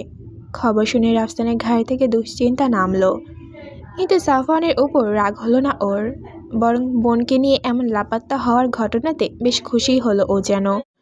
কিন্তু এর ভেতরকার ঘটনা ওর কিছুই জানা নেই। আর এইদিকে পুরো একটা দিন কিছু না খাওয়ায় সাফওয়ান আর রুমাইশা ডাইনিং টেবিলে বসে গান্ডে পিণ্ডে এক গাদা খাবার খেয়ে শেষ করে টলতে টলতে নিজেদের রুমে চলে গেল। আর বাকিরা হাঁ করে শুধু দেখলো ওদের খাওয়া। পরের দিন রাতের বেলা খাওয়া দাওয়া শেষ করে সাফওয়ান রুমের বাইরে এসে ছাদে বসে বসে ল্যাপটপে কলেজের ক্লাসের জন্য কোশ্চেন পেপার রেডি করছিল। কাল কলেজে একটা ক্লাস টেস্ট নেওয়ার আছে সবার অগোচরে। রুমাইশা রুমে বসে বই পড়েছিল। আগামীকাল একবার ওকে কলেজে যেতে হবে। ক্লাস শুরু হবে ওদের পরশু থেকে, তাই কাল সেলিম স্যারকে কিছু নোট দিবেন বলেছেন, সেগুলো আনতে যেতে হবে। রাত 11টা নাগাদ সাফওয়ানের ফোনে রাফসানের কল এলো। সাফওয়ান রিসিভ করার পর রাফসান কুলুশ বিনিময় শেষ করে বলল, লুকাসের মাফিয়া গ্যাংটা খুলনার দিকে আসছে, শুনেছ নিশ্চিত? সাফওয়ানের বুড়ো কুচকে গেল। নিশ্চিন্তভাবে কিছু বলতে পারল না ও। চিন্তার ভাবটা মুখে ফুটে উঠল স্পষ্টভাবে। রুমের দিকে তাকিয়ে রুমাইশাকে একবার দেখে নিয়ে ও উত্তর করল, হ্যাঁ শুনেছি। আমার ট্রাকটা আমি কুষ্টিয়াতে ফেলে এসেছি। ওরা খুলনা এসে আগে ওখানেই যাবে আমার ধারণা। আর রিমুর পাসপোর্ট আজকেই হাতে এসেছে আমার। ওর ভিসা রেডি করতে দিয়েছি আমি, কিন্তু সময় লাগবে কিছুদিন। আমার ভিসা রেডি আছে। রিমুকে আমি পারলে আজই জানাবো সব কিছু, তারপর বাড়িতেও জানাবো। কিন্তু ভিসা পাওয়ার আগে যদি ওরা তোমাদেরকে পেয়ে যায়? সাফন কোল থেকে ল্যাপটপটা নামিয়ে ছাদের কিনারে গিয়ে রেলিংয়ে ঘেঁষে দাঁড়ালো। তারপর বলল, কাল রিমুকে কলেজে যেতে হবে নোট আনতে। কলেজ থেকে ফেরার পর বিকালবেলা ওকে আমি তোদের বাড়িতে দিয়ে আসবো। আমি আমার ল্যাবেই থাকবো এই কয়েকদিন। ওর ভিসা রেডি হলে তোকে জানাবো আমি। তখন ভেবে দেখবো কিভাবে কোথায় যাওয়া যায়। আমার নিজেকে নিয়ে কোনো চিন্তা নেই, চিন্তা আমার রিমুকে নিয়ে।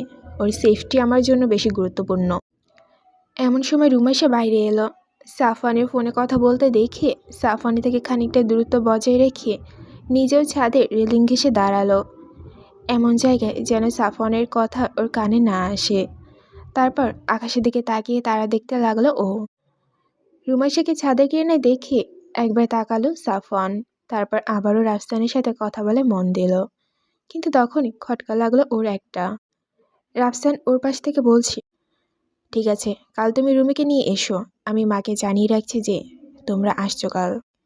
কিন্তু রাফসানের কোনো কথায় সাফওয়ানের কানে গেল না যেন। সাফওয়ান দ্বিতীয়বার আবারও রুমেশের দিকে তাকালো।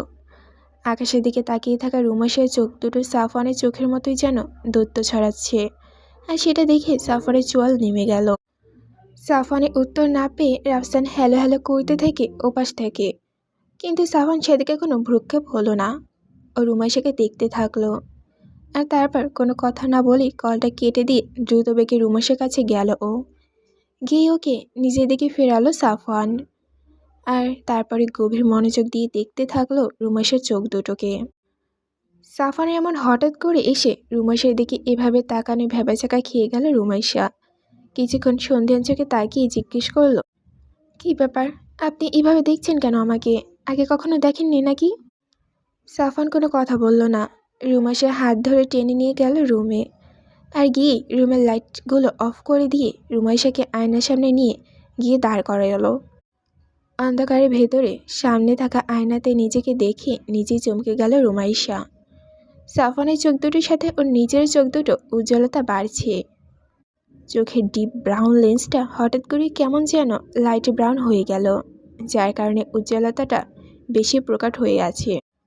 রুমেশা অবাক হলো অনেক। সাফওয়ানের দিকে ফিরে বিস্ময়ে ভীত গলায় জিজ্ঞেস করলো, কি হয়েছে আমার? আমার চোখে আপনার চোখের মতো দেখাচ্ছে কেন? রুমেশার প্রশ্নে কোনো উত্তর খুঁজে পেল না সাফওয়ান। ও নিজেও হতবাক। তাড়াতাড়ি আবার রুমের লাইট অন করলো ও। তারপর রুমেশাকে মুখ খুলতে বলে মুখের ভেতরটা দেখার জন্য। তারপর ড্রয়ার থেকে টর্চটা বের করে রুমেশার মুখের ভেতরটা ভালোভাবে দেখলো সাফওয়ান। নিজের মতো রুমেশার ক্যানাই দাঁতে সুচালো হয়ে আছে কিনা সেটা পরখ করলো ও। রুমেশার ক্যানাই দাঁতগুলো এমনিতেই সুচালো ছিল, তাই সাফওয়ান বেশি চিন্তা করলো না। দাঁতগুলো ভালোভাবে পর্যবেক্ষণ করে রুমেশার জিহ্বাটাও খেয়াল করে দেখলো সাফওয়ান। না, আর কোনো সমস্যা নেই। তাহলে চোখ জোড়া এমন হলো কেন? এটা কি ফ্লুইডের প্রভাবে?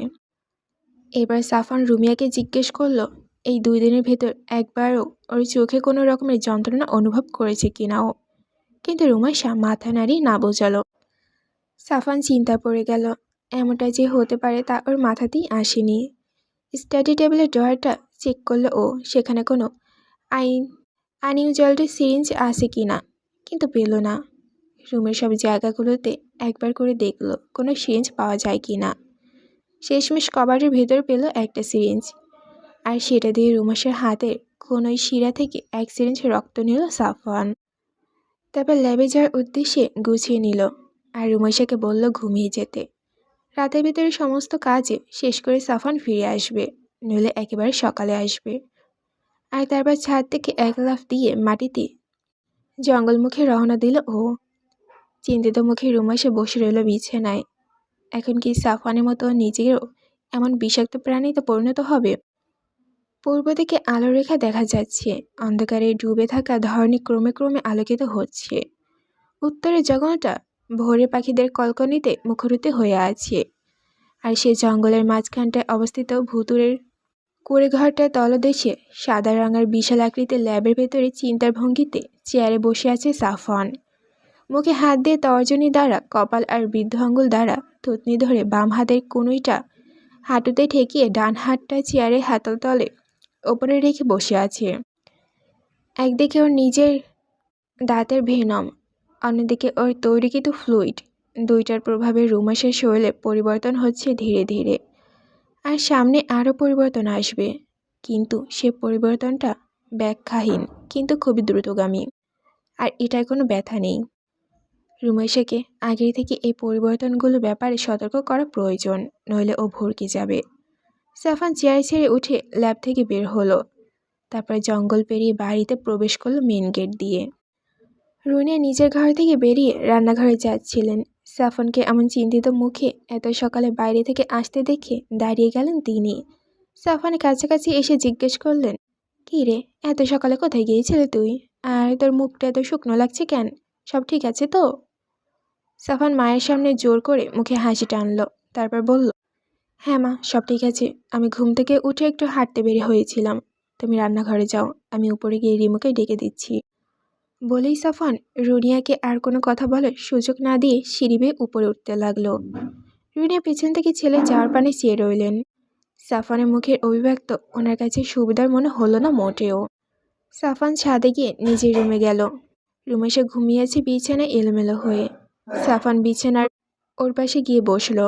তারপর রুমাসের মুখটা একটু ভালো করে দেখে নিয়ে ওর গাল দুটো আস্তে আস্তে চাপড় দিয়ে ঘুম ভেঙানো চেষ্টা করলো।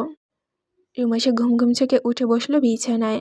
সাফানাকে ওয়াশরুমে নিয়ে দ্রুত ফ্রেশ করিয়ে আনলো। রুমাইশাকে ইশারা করলো নিচে পাশে বসতে সাফওয়ান। রুমাইশা বিছানার অপর পাশে পা তুলে সাফওয়ানের এত সকালে গুরুত্বপূর্ণ বক্তব্য শোনার জন্য মুখে হাত দিয়ে বসলো। পরপর তিনখানা সাদা রঙা মাইক্রোবাস রাস্তা ছুটে চলল ভোরে সদ্য ওঠা আলোর ফাঁক দিয়ে। দ্রুত গতিতে ছুটল সেগুলো। ছুটতে ছুটতে সেগুলো একসময় এসে থামল এক বিশাল জঙ্গলের পাশে। তারপর মাঝে গাড়িতে ড্রাইভারের পাশে সিটে বসে থাকা দিয়োগো নামে যুবক ব্যক্তিটি গাড়ির মাঝখানে সিটে বসে থাকা মধ্যবয়সী লুকাস নামক ব্যক্তিটাকে ইংরেজিতে বলল, বস, সাফানের অবস্থা এই জঙ্গলের ভেতরেই, ট্রাকারটা সেটাই বলছে। লুকাস নামক ব্যক্তিটি তখন মুখে বাঁকা হাসি। সে বলে উঠল, সাফানকে খুঁজে হারবার্টের হাতে তুলে দিতে পারলেই পুরো $1 বিলিয়ন ডলার আমাদের। এই সুযোগ কোনোভাবে হাতছাড়া করা যাবে না, নইলে অন্য কেউ এসে সাফানকে খুঁজে পেলে $1 মিলিয়ন তাদের পকেটে যাবে। আমরা বাংলাদেশে আসার টাইমটাই বৃথা হয়ে যাবে। এরপর তিনি দিয়োগকে বললেন, সবাইকে নামতে বলো, নেমে জঙ্গলটা তন্ন তন্ন করে খুঁজতে বলো। সবাইকে সাফানের অবস্থাটা শেয়ার করে দাও। সে যেন কোনোভাবেই পালাতে না পারে, কেউ যেন গান ছাড়া জঙ্গলে না ঢোকে। আর ওদেরকে বলে দাও সাফানকে যেন কেউ হালকাভাবে না নেয়, তাহলে কিন্তু মৃত্যু অনিবার্য। দিয়োগ লোকটা লোকার কথা শুনে সাথে সাথেই ওয়াকিটকিতে বাকিদের ইনফরমেশন করে দিল, আর সেই সাথে সাফানের অবস্থাটাও শেয়ার করে দিল সবার কাছে। আর তার কিছু মুহূর্ত পরই ভারী পোশাক সুসজ্জিত 30 থেকে 35 জন ব্যক্তি মরণাস্ত্র নিয়ে নেমে পড়ল গাড়ি থেকে, আর নেমেই জঙ্গলের গভীরে হারিয়ে গেল নিমেষেই। ছাইরাঙা বোরকার উপরে মিচমিচে কালো রঙা হিজাব আর নেকাব পরে গাড়ি জানলা দিয়ে ভাবুক দৃষ্টিতে বাইরে তাকিয়ে সাফানের পাশে সিটে বসে আছে রুমাইশা। সাফান ড্রাইভিং করছে। রুমাইশা মনটা ভালো নেই একদমই। সাফান আজ সকালে সমস্ত পরিস্থিতির বর্ণনা দিয়েছে ওকে, এমনকি দেশ ছাড়ার জন্য পাসপোর্ট রেডিওর, অথচ কিছুই ওকে আগেভাগে জানানো হয়নি। তার জন্য অবশ্য সাফানের উপর বেশ রাগ দেখিয়েছিল রুমাইশা। কিন্তু এখন রাগ দেখিয়ে বা কী হবে, যা হওয়ার তা হয়ে গেছে। আর এখন তো দেশে থাকা আর কোনো উপায়ই নেই। কিন্তু ওরা কেন সাফানকে খুঁজলো সেটা সাফান এখনও বলেনি ওকে। রুমাইশা কয়েকবার জিজ্ঞেস করেছিল, কিন্তু সাফান শক্ত গলায় বলে দিয়েছে যে ওর যখন উপযুক্ত সময় মনে হবে তখন সেটা বলবে ওকে, তার আগে কিছু বলবে না। আর এসব নিয়ে রুমাইশা প্রচুর অভিমান হয়েছে সাফওয়ানের ওপর। কেমন মানুষ যে বউকে কিছু বলতে চায় না। স্বামী স্ত্রী মানেই তো একে অপরের সবচেয়ে নির্ভরযোগ্য সাথী। তাহলে সাফওয়ান তার স্বামী হয়েও তার সাথে এমন লুকোচুরি কেন করেছে? সব কথা একবার বলে দিলে কি হয়? অজানা কথাগুলো জানার জন্য মনটা সারাক্ষণ অস্থির হয়ে থাকে, এটা কি ভালো লাগে তার? সাফওয়ানের চোখ দুটো রাস্তা দেখে, কিন্তু ওর সম্পূর্ণ মনোযোগ রুমাইশার দিকে। রিমু যে ওর ওপর খুব অভিমান করে আছে সেটা বুঝছে, কিন্তু কিছু করার নেই ওর। ওর জীবনে এই নোংরা দিকটা রিমু জানতে পারলে হয়তো ভেঙে পড়বে খুব, বা হয়তো থাকতে চাইবে না ওর সাথে আর। তাই রিমুকে ওর প্রফেশন সম্পর্কে জানানোর জন্য অ্যামাজনে যাওয়ার পরিবর্তে সময়টাকে সবচেয়ে গুরুত্বপূর্ণ সরি তাই রিমুকে ওর প্রফেশন সম্পর্কে জানানোর জন্য অ্যামাজনে যাওয়ার পরবর্তী সময়টাকে সবচেয়ে উপযুক্ত মনে করলো ও। কারণ তখন আর রিমু ওকে ছেড়ে চলে যাওয়ার কোনো জায়গা থাকবে না। সবটা মেনে নিয়ে সাফনের সাথেই থাকতে হবে ওকে। দাঁড়টানায় এসে গাড়িটা একপাশে সাইড করলো সাফওয়ান। কলেজে না গিয়ে এইখানে গাড়ি পার্ক করায় রুমাশা একটু বিস্ময় হলো, কিন্তু সেটা প্রকাশ করলো না। ঘাপটি মেরে বসে রইল নিজের জায়গায়। সাফওয়ান ও রুমাশার সাথে কোনো রকম কথা না বলে গাড়ির দরজা খুলে বাইরে বেরিয়ে বাজার ভেতরে ঢুকে গেল। রুমাশা অভিমান আরও দীর্ঘ হলো সাফওয়ানের এহেন কাণ্ডে। সে অভিমান করে বসে আছে। সাফওয়ানের তো উচিত ছিল ওর অভিমান ভাঙানো, কিন্তু তা না, ব্যাটা উল্টো নিজেই রুমাশার সাথে কথা বলছে না, চোখের ওপর বাটপাড়ি জিনিসটা দেখিয়ে দিচ্ছে। নিজে তো জোর, তার উপর আবার বাটপাড়ি করছে। কলেজ থেকে বাড়ি ফিরুক আগে, আজ তো ওকে রেখে আসবে বাপের বাড়িতে। একবার গেলে এই জীবনে আর এ মুখো হবে না রুমাইশা। তারপর বুঝবে শালা তাপুর বাচ্চা তাপু, বউয়ের অভিমান না ভাঙানোর কত ঠেলা। সে নাই হলো, কিন্তু ও নিজে কি করে থাকবে? দেখা গেল যার প্রতি প্রতিশোধ নিতে এত কিছু করা তার একটা চুলও ছেঁড়া গেল না, আর সে নিজে টাক হয়ে গেল। না, বাপের বাড়ি গিয়ে হারিয়ে যাওয়া যাবে না। সারা জীবন ওর ঘাড়ে বসে বসে যন্ত্রণা করে শালাকে বুঝিয়ে দিতে হবে কত দানে কত চাল, তাইলে আসল শান্তি পাওয়া যাবে। শালার ঘরের শালা, তোর বউ ভালো হবে না। ঠিক আছে, আমি এমনিতেও ভালো না, সারা জীবন জ্বালিয়ে তোর জীবনটা তেজপাতা করে দেব। এখন তো আমি শয়তানি শুরু করিনি, যখন করব তখন বুঝবি কাকে গাড়িতে ফেলে ঢ্যাং ঢ্যাং করতে করতে হারিয়ে গেছোস। বিড়বিড় করে নিজেই নিজে এই সমস্ত বলতে থাকলো রুমাইশা। খানিকক্ষণ পর সাফওয়ান আবারও গাড়ি দরজা খুলে ভেতরে এলো, কিন্তু রুমাইশা তাকালো না সেই দিকে। নিজের পাশে জানলা দিয়ে বাইরে তাকিয়ে রইল। সাফওয়ান একবার রুমাইশার দৃষ্টি আকর্ষণের জন্য গলা খাকারি দিল, কিন্তু তাদেরও কাজ হলো না। রুমাইশা ওভাবে ঘাড় গড়িয়ে পড়ে রইল।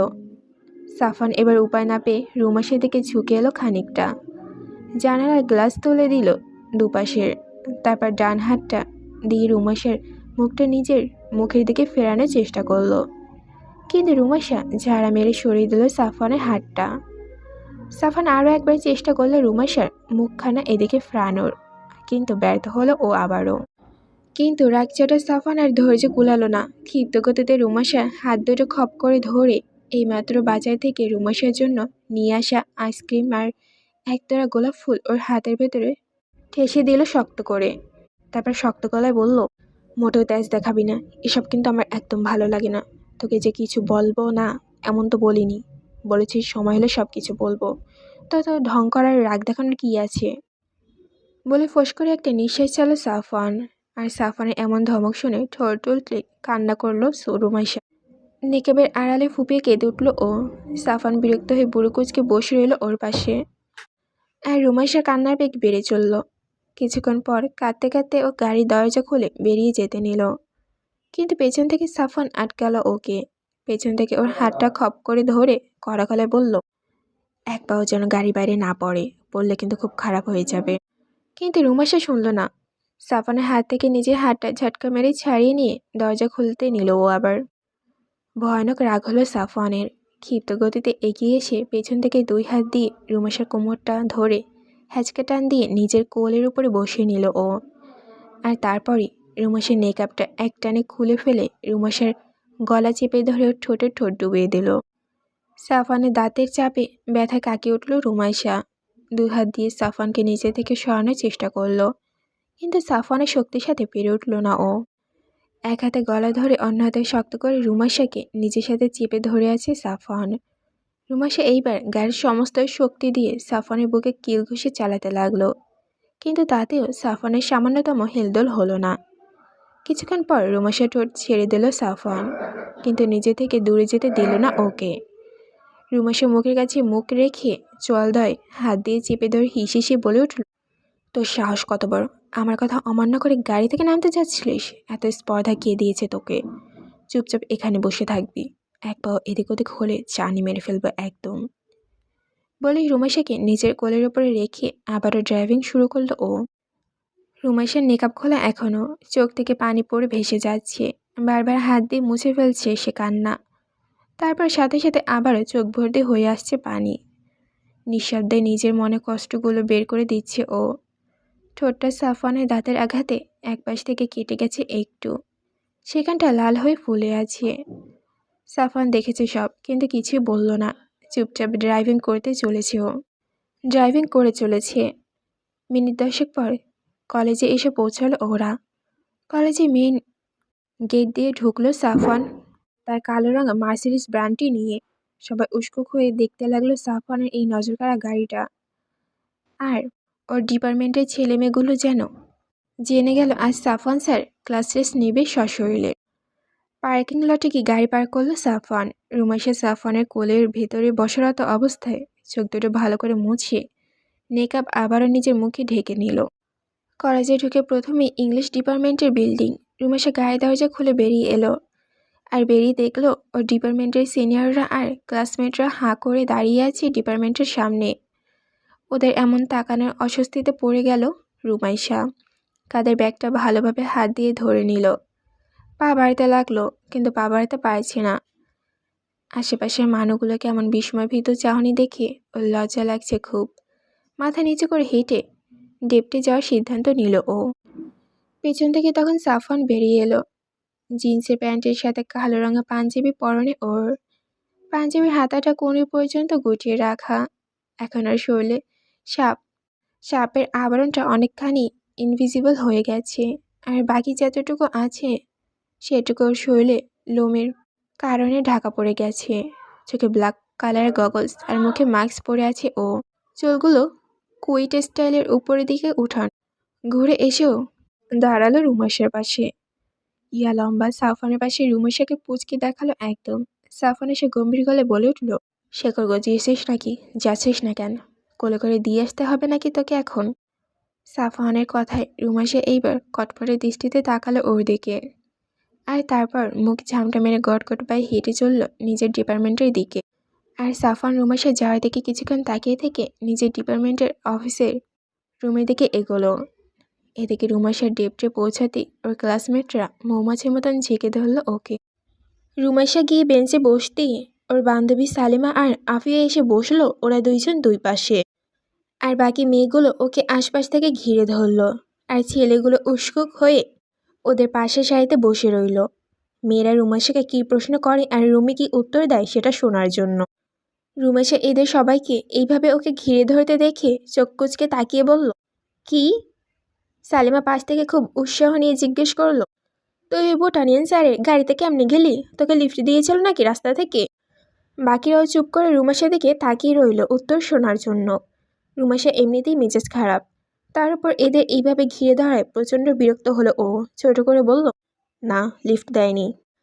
সামনে থেকে মারিয়া নামের একটা মেয়ে খোঁচা মেরে বলল, তাহলে কি স্যার তোর বাড়ি গিয়ে তোকে গাড়িতে উঠিয়ে নিয়ে এসেছে?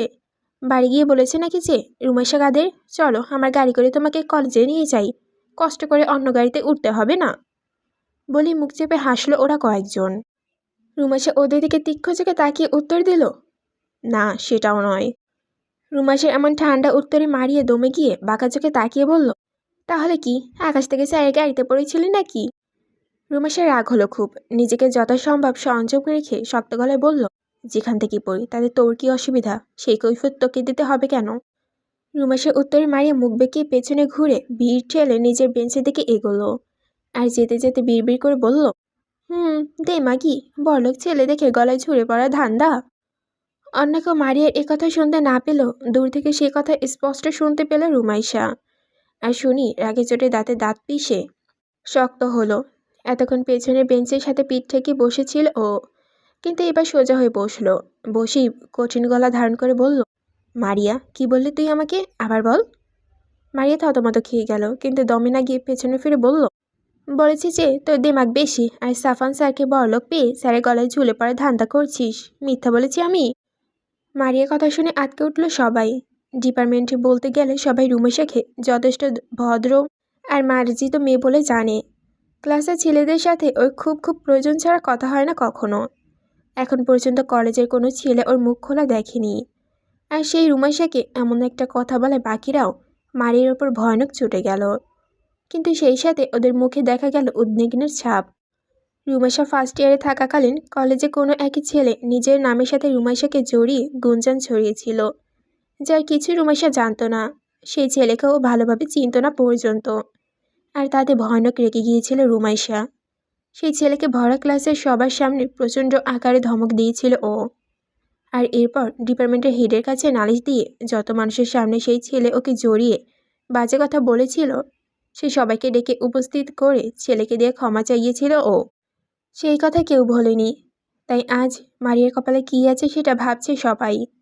নীরবে ওরা রুমাইশার দিকে তাকিয়ে আছে ও কি রিয়েক্ট করে সেটা দেখার জন্য। রুমাইশা মারিয়ার দিকে শকুনের দৃষ্টিতে তাকিয়ে বসা থেকে উঠে দাঁড়ালো। তারপর বলল, আমি সাফওয়ানের বৌদ্ধ এবং কাগজ কলমে বিবাহিত স্ত্রী। আমি কারো আবাসিক হোটেলে 500 টাকায় বিক্রি হয় সুগার বেবি নই। এই কথাটা মাথায় রাখবি। আর ফার্দার আমার সম্পর্কে কোনো ধরনের কোনো বাজে কথা বললে আমি ভুলে যাব যে তুই একটা মানুষ। কুত্তা পিটান পিটে রাস্তায় ফেলে রেখে আসবো, মনে থাকে যেন। রুমাইশার কথা শুনে অবাক হয়ে তাকিয়ে রইল সবাই। একে তো রুমাইশা বলছে যে ও সাফওয়ানের বউ, আর তারপর আবার মারিয়ার এমন সত্য বলেছে যা সবাই জানতো, কিন্তু কেউ কখনো বলার সাহস করেনি। কারণ ওর যার সাথে রিলেশন আছে সে খুবই ডেঞ্জারাস পার্সন, নেতাগিরি করে আর যাকে তাকে মেরে হাত পা ভেঙে বসে। রুমাইশার কথা শুনে ওপাশ থেকে ছেলের এতক্ষণ যা একটু ফুসুর ফাসুর করেছিল সেটাও বন্ধ হয়ে গেল। পুরো রুম জুড়ে পিনপতন নীরবতা। রুমাইশার এমন উত্তরে বাকিরা খুশি হলেও কিন্তু ভয়ও পেল অনেক। কারণ সেদিনও মারিয়া অকারণে একটা ছেলেকে মার খাইয়েছে আর বুড়ো বয়ফ্রেন্ডকে দিয়ে। সে এখন হাসপাতালে ভর্তি। রুমাইশার উত্তর শুনে মারিয়া বিস্ময় নয়নে তাকাই রইল। এমন অপমানে চোখে পানি এসে গেল ওর। রাগে রিডি করতে করতে রুম থেকে বের হয়ে গেল ও। মারিয়া চলে গেল, বাকিরা রুমাইশার দিকে উদ্বিগ্ন দৃষ্টিতে তাকালো। কিন্তু রুমাইশা সেসবে উপেক্ষা করে আবার নিচে জায়গায় বসে পড়ল। সালিমা আর আফিয়া এসে আবার ওর পাশে বসে চিন্তিত গলায় বলল, দোস্ত, তুই ওকে এ কথা বলতে গেলি কেন? জানিস তো ও কেমন? এক্ষুনি গিয়ে ওর বুড়ো মাস্তানকে খবর দিয়ে ডেকে আনবে কলেজে, দেখিস। রুমাইশা নিশ্চিন্ত মনে বই খাতা বের করতে করতে বলল, যা করতে চাই করতে দে।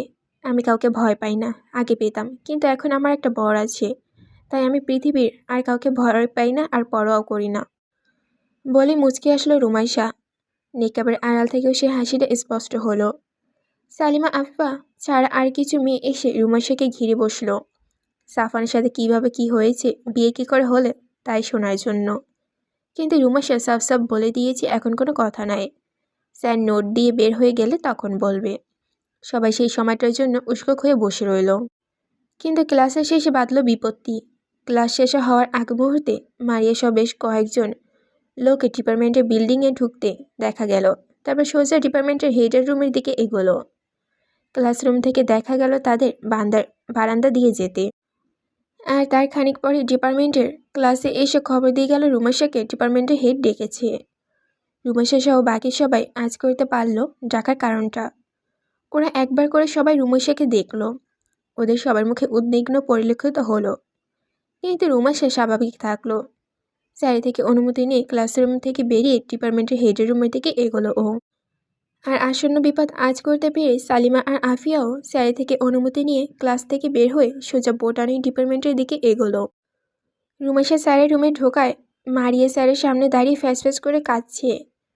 আর ওর পাশে গলা উঁচু করে বীর দর্পণে দাঁড়িয়ে আছে মারিয়া কথিপি বয়ফ্রেন্ড, এলাকার পাতি নেতা মধ্যবয়সী বেটেখাটো মারুফ ভাই। রুমাইশা ঢুকে স্যারকে সালাম দিল। ডিপার্টমেন্টের হেড তখন রুমাইশাকে বললেন, রুমাইশা কাদের, তোমাকে তো আমি খুব ভদ্রমেয়ে জানি। তুমি যে কাউকে এরকম কথা বলতে পারো সেটা আমি ভাবতেও পারিনি। তুমি ওকে এমন নোংরা কথা কেন বলেছো তার কৈফিয়ত দাও অ্যান্ড ওর কাছে ক্ষমা চাও। রুমাইশা মারিয়া দেখে একবারে তীক্ষ্ণ নজর দিয়ে স্যারকে সব ঘটনা খুলে পড়ার প্রস্তুতি নিল। এদিকে সালিমা আর আফিয়া দুজন মিলে বোটানি ডিপার্টমেন্টে গিয়ে খুঁজে খুঁজে সাফওয়ানের ক্লাসরুম বের করলো। সাফওয়ান দাঁড়িয়েছিল দরজাতে, পরীক্ষা দেওয়ারত ছেলেমেয়েদের গার্ড দিচ্ছিল। সালিমা আর আফিয়া এসে সাফওয়ানের সালাম দিয়ে বলল, স্যার আপনার সাথে একটু কথা ছিল। এদিকে আগে কখনো না দেখায় বুড় কুচকে গেল সাফওয়ানের, গলা খাকারি দিয়ে জিজ্ঞেস করলো, জি বলুন, শুনছি আমি। সাফওয়ান কলেজের সমস্ত ছেলেমেয়েদের সাথে আপনি করে কথা বলে। এবারও তার ব্যতিক্রম ঘটল না। সালিমা কিছুক্ষণ ইতস্তত করে বলল, স্যার, রুমাশাকে ডিপার্টমেন্টের হেড ডেকে পাঠিয়েছে। রুমাশার নাম শুনতেই সাফওয়ানের কুঁচকে যাওয়া কপাল আবারও সোজা হলো মুহূর্তেই।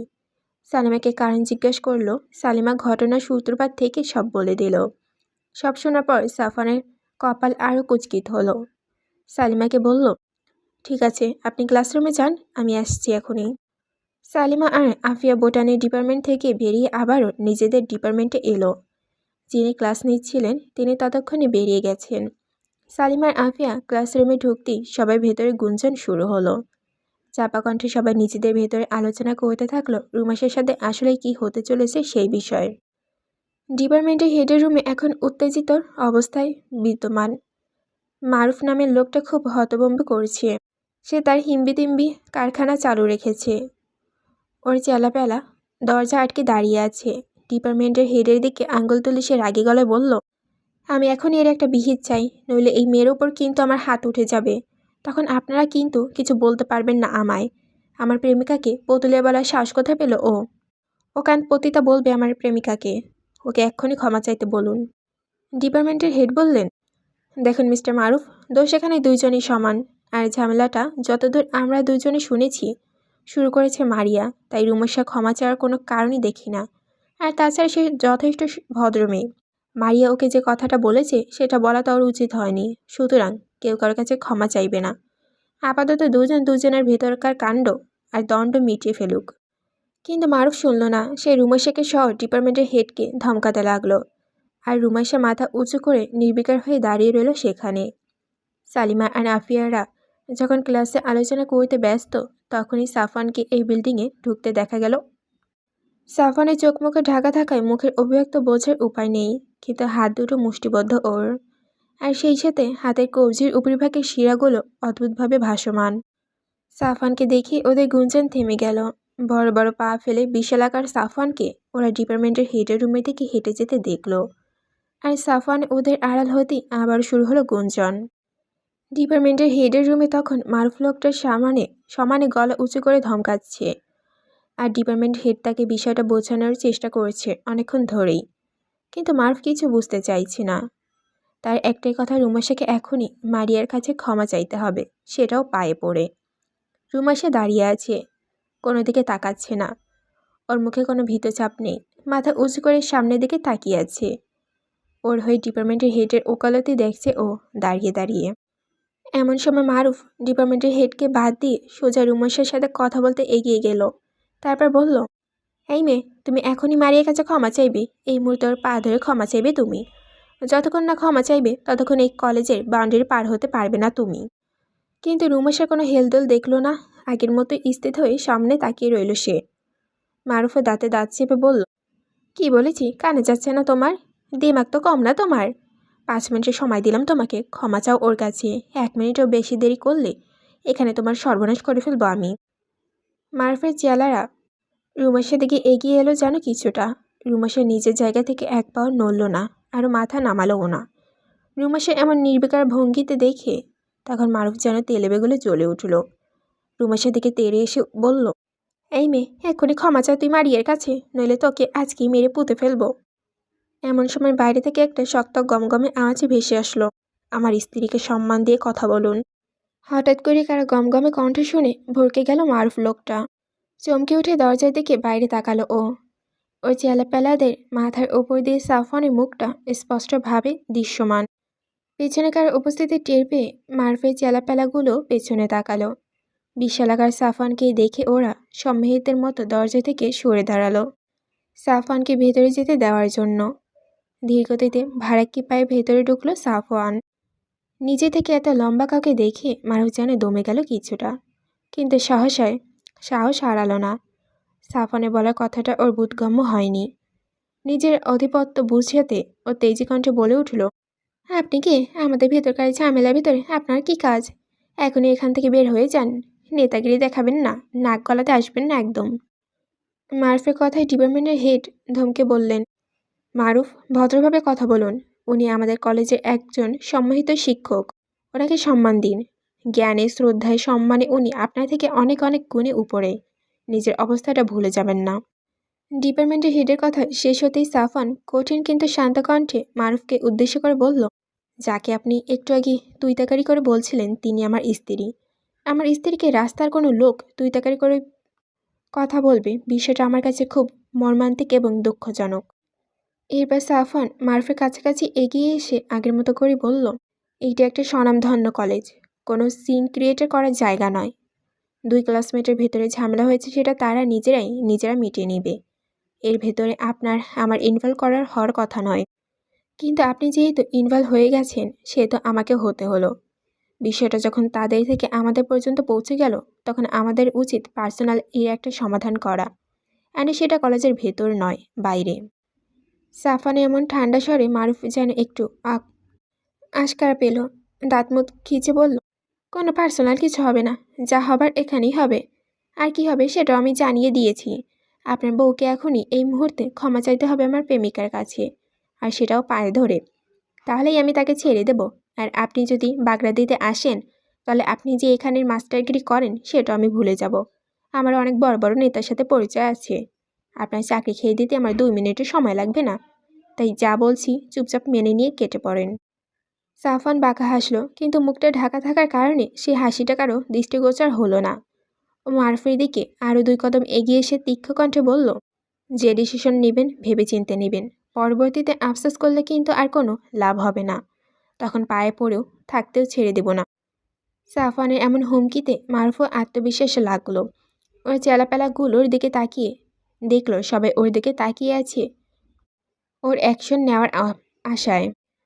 ওদের কাছে নিজেদের সম্মান বজায় রাখতে ও নিজের হাতে গুটিয়ে গুটিয়ে এগিয়ে গেল সাফওয়ানের দিকে। তারপর গলা নিচে নামিয়ে বলল, তুই কাকে ভয় দেখাচ্ছিস? আমি আফসোস করব? এই মারুফ ভাই আফসোস করবে? আবার বলছিস আমাকে ছেড়ে দিবি না? কে রে তুই? আফসোস তো এইবার তুই করবি। তোকে আর তোর বউকে আমি আজই বুঝিয়ে দেব আফসোস কি জিনিস। বলে দ্রুত গতিতে সাফওয়ানের পেছনে কিছুটা দূরত্বে দাঁড়িয়ে থাকা রুমাসের দিকে হাত বাড়ালো ও রুমাসীকে আঘাত করার উদ্দেশ্যে। রুমাসা মারুফকে এগিয়ে আসতে দেখেও ঠাই হয়ে দাঁড়িয়ে রইল, নিজের জায়গা থেকে এক চুলও নড়ল না। আর মারুফ হাত রুমেশের শোল স্পর্শ করার ঠিক আগ মুহূর্তে সাফওয়ান ক্ষিপ্ত গতিতে নিচে বাম হাত দিয়ে মারুফের গলা ধরে ঠেলাতে ঠেলতে নিয়ে চলে গেল মারুফের পেছন দিকটার দেওয়ালের কাছে। মারুফের পিঠ দেওয়ালে ঠেকতেই দেওয়ালের সাথে ঘষে নিয়ে ওকে গলা ধরে উঁচু করে ধরল সাফওয়ান। মারুফের বেটে খাটো শরীরটা হাওয়ায় ভাসতে লাগলো। দম নেওয়ার জন্য ছটফট করতে থাকলো ও। মারুফকে এরকমভাবে তরপাড়াতে দেখে চেলাপেলাগুলোর কয়েকজন একে অপরের দিকে তাকিয়ে ইতস্তত করে এগিয়ে আসলো সাফওয়ানের দিকে। কিন্তু প্রথমেই যে এগুলো সাফওয়ান তার দিকে তাকিয়ে নিজের ডান হাতের তর্জনী উঠিয়ে সাবধান করে দিল। সাফওয়ানের এই নীরব হুমকি সেই ছেলেটা পিছিয়ে গেল, আগানোর শ্বাস পেল না। আর মারুফের পাশে দাঁড়ানো মারিয়া এমন অবস্থা দেখে দূরে সরে গিয়ে ফ্যাস ফ্যাস করে কেঁদে উঠল আবারও। ডিপার্টমেন্টের হেড তাড়াতাড়ি সাফওয়ানের কাছে এসে বলল, সাফওয়ান বাবা, মাথা গরম করো না। তুমি এই প্রতিষ্ঠানের শিক্ষক। তুমি দাঙ্গা করলে খুব অসুবিধা হয়ে যাবে। আমাদের কলেজের সুনাম নষ্ট হবে। বাইরে ছেলেদের সাথে শিক্ষক হয়ে তুমি ঝামেলা করো না। এখন এইটা তোমাদের ব্যক্তিগত ব্যাপার হয়ে দাঁড়িয়েছে। যা করার তোমরা কলেজে বাইরে গিয়ে করো। হেডের কথা শুনে সাফওয়ান মারুফের গলা আরও একটু জোরে চাপ দিয়ে ছেড়ে দিল ওকে। মারুফ উঁচু থেকে মেঝেতে আছড়ে পড়ল। সাফওয়ান ওর দিকে চোখ মুখ কুচকে ঘৃণা দৃষ্টিতে তাকিয়ে ধীর পায়ে সরে এলো পেছনের দিকে। মারুফ মেঝেতে পড়ে নিজের গলায় হাত বুলাতে বুলাতে হাঁসফাঁস করতে করতে ওর সাথে ছেলেদের বলল, এই তোর ধর ওকে, ওর কত বড় সাহস আমার গলা উঁচু করে ধরে। কিন্তু এই কথা বলার সাথে সাথেই সাফওয়ান আবার ক্ষিপ্ত গতিতে মেঝেতে বসে থাকা মারুফের মুখ বরাবর একটা ঘুষি মারল। আর সেই ঘুষির তোর মারুফের সামনে থেকে একটা দাঁত ছিটকে বের হয়ে এসে মেঝেতে শব্দ করে পড়ে কিছুটা দূরে এক কোণায় চলে গেল। আর মারুফ জ্ঞান হারিয়ে সাথে সাথেই মেঝেতে ঢলে পড়ল। সাফওয়ান মারুফের চেলাপেলাদেরকে কড়া গলায় বলল, এই বেয়াদবটাকে নিয়ে এই মুহূর্তে কলেজ থেকে বের হয়ে যাও। দ্বিতীয়বার যেন একে আমি কলেজের ত্রিসীমানায় না দেখি। মারুফের সাথে কয়েকজন ভয়ে ভয়ে এগিয়ে এসে মারুফকে ধরাধরি করে উঠিয়ে নিয়ে চলল বাইরে। মারিয়াও দ্রুত পায়ে এদের থেকে সরে গিয়ে রুম থেকে বের হয়ে গেল। সাফওয়ান পেছন থেকে আবারও আগের মতো করে বলে উঠল, ওর ওই নোংরা দাঁতটাও নিয়ে যাও। ওর কোনো চিহ্ন এখানে দেখতে চাই না আমি।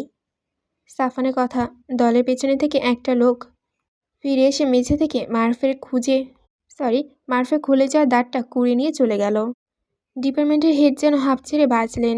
এই ঝামেলার কথা প্রিন্সিপালের কানে গেলে ব্যাপারটা তার বা সাফানের কারোর জন্য ভালো হবে না। তাই সাফানকে বলল ব্যাপারটা সম্পূর্ণ চেপে যেতে। সাফান ডিপার্টমেন্টের হেডের কথায় সম্মতি জানিয়ে রুমাশার দিকে এক নজর তাকিয়ে রুম থেকে বের হয়ে গেল নিজের ডিপার্টমেন্টের উদ্দেশ্যে। আর রুমাশাও তার পেছন পেছন বেরিয়ে গেল ক্লাসের উদ্দেশ্যে। দুপুর গড়িয়ে বিকাল হওয়ার পথে লুকাস ও তার দলেরা পুরো জঙ্গল খোঁজা শেষ, কিন্তু তারা একটা রক্ত মাখা ট্রাক ছাড়া আর কিছুই পায়নি। লুকাস বুঝল সাফান তাদের বোকা বানিয়েছে। নিজের শরীরের ট্রাকটা খুলে এইখানে রেখে গিয়েছে। $1,000,000 হাতছাড়া হওয়ার ভয়ে লুকাস মুখটা থমথমে হয়ে আছে। শেষ চক্করটা দিয়ে এসে ডিউককে বলল, বস, আমরা কিছু পেলাম না। ওই সাফান বাস্টারটা আমাদের ধোঁকা দিয়েছে। ও কুষ্টিয়াতে ট্রাক ফেলে গেছে। আমাদের এখন যশোর যেতে হবে। ওকে ওইখানেই পাওয়া যাবে আমি মনে করি, কারণ কুষ্টিয়াতে ওর ট্রাক দেখার আগে সর্বশেষ ও যশোরেই ছিল। লুকাস নিজের ডান হাতটা মুষ্টিবদ্ধ করে নিয়ে বিড়বিড় করে বলল, তুই যেখানেই যাস না কেন, তোকে আমি খুঁজে বের করব, আর কাউকে তোর খুঁজে পেতে দেব না। ওই টাকাটা আমি কিছুতেই হাতছাড়া করতে পারবো না। এবারে দিয়োগের উদ্দেশ্যে বলল, এখনই সবাইকে গাড়িতে উঠতে বলো। যশোর যতগুলো ঘন জঙ্গল আছে সবকটা সার্চ করে দেখব আমি। ওকে জঙ্গলে পাওয়া যাবে, কারণ সেটা ওর ফাইনাল ডিসিশন। লুকাসের আদেশে দিয়োগের সবাইকে জড়ো করে আবারও গাড়িতে উঠিয়ে যশোরমুখী রওনা হলো। সবগুলো জঙ্গল তন্ন তন্ন করে খুঁজে সাফান না পাওয়া পর্যন্ত থামবে না ওরা। মাগরিবের আজান পড়ে গেছে। আকাশ কালো মেঘে ছেয়ে গেছে। বৃষ্টি পড়েছে ঝিরঝির করে। সাফান তীক্ষ্ণ দৃষ্টিতে গাড়ি ভিউ মিররে তাকিয়ে ড্রাইভিং করছে। ওর পাশে চোখ মুখ উৎকীর্ণ নিয়ে দূরে দূরে বুকে বসে আছে রুমাশা, কারণ এই মুহূর্তে ওদের গাড়িটা ফলো করেছে আরও 2টা গাড়ি। কলেজ থেকে বেরোনোর পর রুমাশার অভিমান ভাঙানোর জন্য সাফান ওকে নিয়ে ঘুরতে বের হয়। রুমাশা ফুল অনেক পছন্দ হয়। সাফান ওকে গদখালিতে নিয়ে যাওয়ার সিদ্ধান্ত নেয়, কিন্তু জিজ্ঞাসা বাজারের পর হতেই সাফানের নজর আসে 2টা মাইক্রোবাস, যাদেরকে প্রথমে স্বাভাবিকভাবে নিলেও ক্রমে সেটা অস্বাভাবিক রূপ নিয়েছে। আর তখন থেকেই সাফান ও ড্রাইভিং কন্টিনিউ রেখেছে, কোথাও থামায়নি। রুমাশা জানে না যে ওরা আসলে কোথায়, আর সাফান বা ওকে নিয়ে কোথায় যাচ্ছে। সাফান অনেকক্ষণ ধরে ঘড়ি দেখছে আর রাস্তার আশপাশটা নজর বোলাচ্ছে। সাফানের মুখ ঢাকা থাকায় ওর মনের অবস্থা বুঝতে পারছে না রুমাশা, তবুও থেকে থেকে সাফানের দিকে তাকাচ্ছে ও। মিনিট 10 ড্রাইভিং করার পর হঠাৎ করে ব্রেক কষল সাফান, আর তার সাথে সাথে থেমে গেল পেছনে 2টা গাড়িও। চারিদিকে একবার নজর বুলিয়ে রুমাশা বুঝল এটা কোনো জঙ্গলের ভেতরের রাস্তা, আর জঙ্গলটাও বেশ নির্জন। আর বৃষ্টির কারণে নির্জনতা আরও বেশি জেঁকে ধরেছে। উৎকণ্ঠী রুমাশা চকিত একবার সাফানের দিকে তাকালো। সাফান রুমাশাকে এত চিন্তিত দেখে ডান হাতটা দিয়ে ওর চোয়াল ছুঁয়ে দিয়ে নরম গলায় বলল, একদম চিন্তা করিস না, চুপচাপ এইখানে বসে থাক, বাইরে বের হবি না কোনো মতেই। আমি শুনে আসছি ওদের সমস্যা কী। এই বলে সাফান গাড়ির দরজা খুলে বের হয়ে গেল। তারপর গাড়ির দরজাটা আবার লাগিয়ে দিয়ে পেছনে ঘুরে গাড়ি দুটোর দিকে এগোলো। সাফানকে বের হতে দেখে পেছনের গাড়ি থেকে একে একে প্রায় 20 জনেক লোক বের হয়ে এলো। প্রায় সবার হাতে লাঠি, সোঁটা, কারো কারো হাতে আবার চাকুও দেখা গেল। মাস্কে তলে ক্রুদ্ধ হাসি হেসে ও নির্বিকার এগিয়ে গেল সেদিকে। লোকগুলোর ভেতর থেকে কিছুটা সকালের মারুফ ভাইয়ের আদলে একজন এগিয়ে এলো। মারুফের থেকে কিছুটা বয়স্ক মনে হলো তাকে। মুখের ভেতর পান চিবাচ্ছে সে, হাতে তার হকি স্টিক। সাফান এসে তার সামনে দাঁড়িয়ে প্যান্টের 2 পকেটে 2 হাত রেখে জিজ্ঞেস করল, জি বলুন, আপনাদের কি সমস্যা? আমাদের গত 4 ঘন্টা ধরে ফলো করছেন কেন? পান চিবোতে চিবোতে লোকটা মুখ থেকে একদলা খয়েরি রঙের থুতু ফেলে বলল, তুই দাঁড়ালি জঙ্গলের ত্রিসীমানায় এসেই দাঁড়ালি। মানুষজনের মধ্যে দাঁড়াইলেও তো তোর বাঁচার একটা চান্স ছিল, কিন্তু সেইটাও তুই হারাইলি। আচ্ছা, সমস্যা নেই, ভালোই হইল। এখন তোরে আমার হাতে তো আর কেউ বাঁচাইতে পারবো না। এই জঙ্গলে তোর পুঁতে রেখে যাবো আমি, আর তোর গাড়িতে বসা সুন্দরী বউরেও উড়াইয়া দেব। তুই মাস্টার মতো থাকবি। তুই কেন ছেলে পেলের মারামারিতে ভেতরে যাবি? গেলি আমার ভাইদের মাইরা দাঁত ফেলাই দিলি কেন? ওর একটা দাঁতের জন্যে তোর 32টা দাঁত ফেলাই দিব আমি। তোর আমি একেবারে শেষ করে দিব। তবেই না আমার নাম মঈনুদ্দিন। বলেই আরও একবার পানির পিক ফেলল মঈনুদ্দিন। সাফান মইনুদ্দিনের দিকে আবারও খানিক এগিয়ে এসে বলল, আসলেই জঙ্গলের ভেতর আসা তোদের উচিত হয়নি। এখান থেকে বেঁচে ফেরা আদৌ সম্ভব কিনা সেটা ব্যাপার। মইনুদ্দিন এর এত কথা শোনার টাইম নেই। ও সাফানের কথা শেষ হওয়ার আগেই পেছন থেকে ছেলেগুলোকে বলল, এই ধরে রে, ধরে ওর মাস্টারি বাইর করে দে একদম।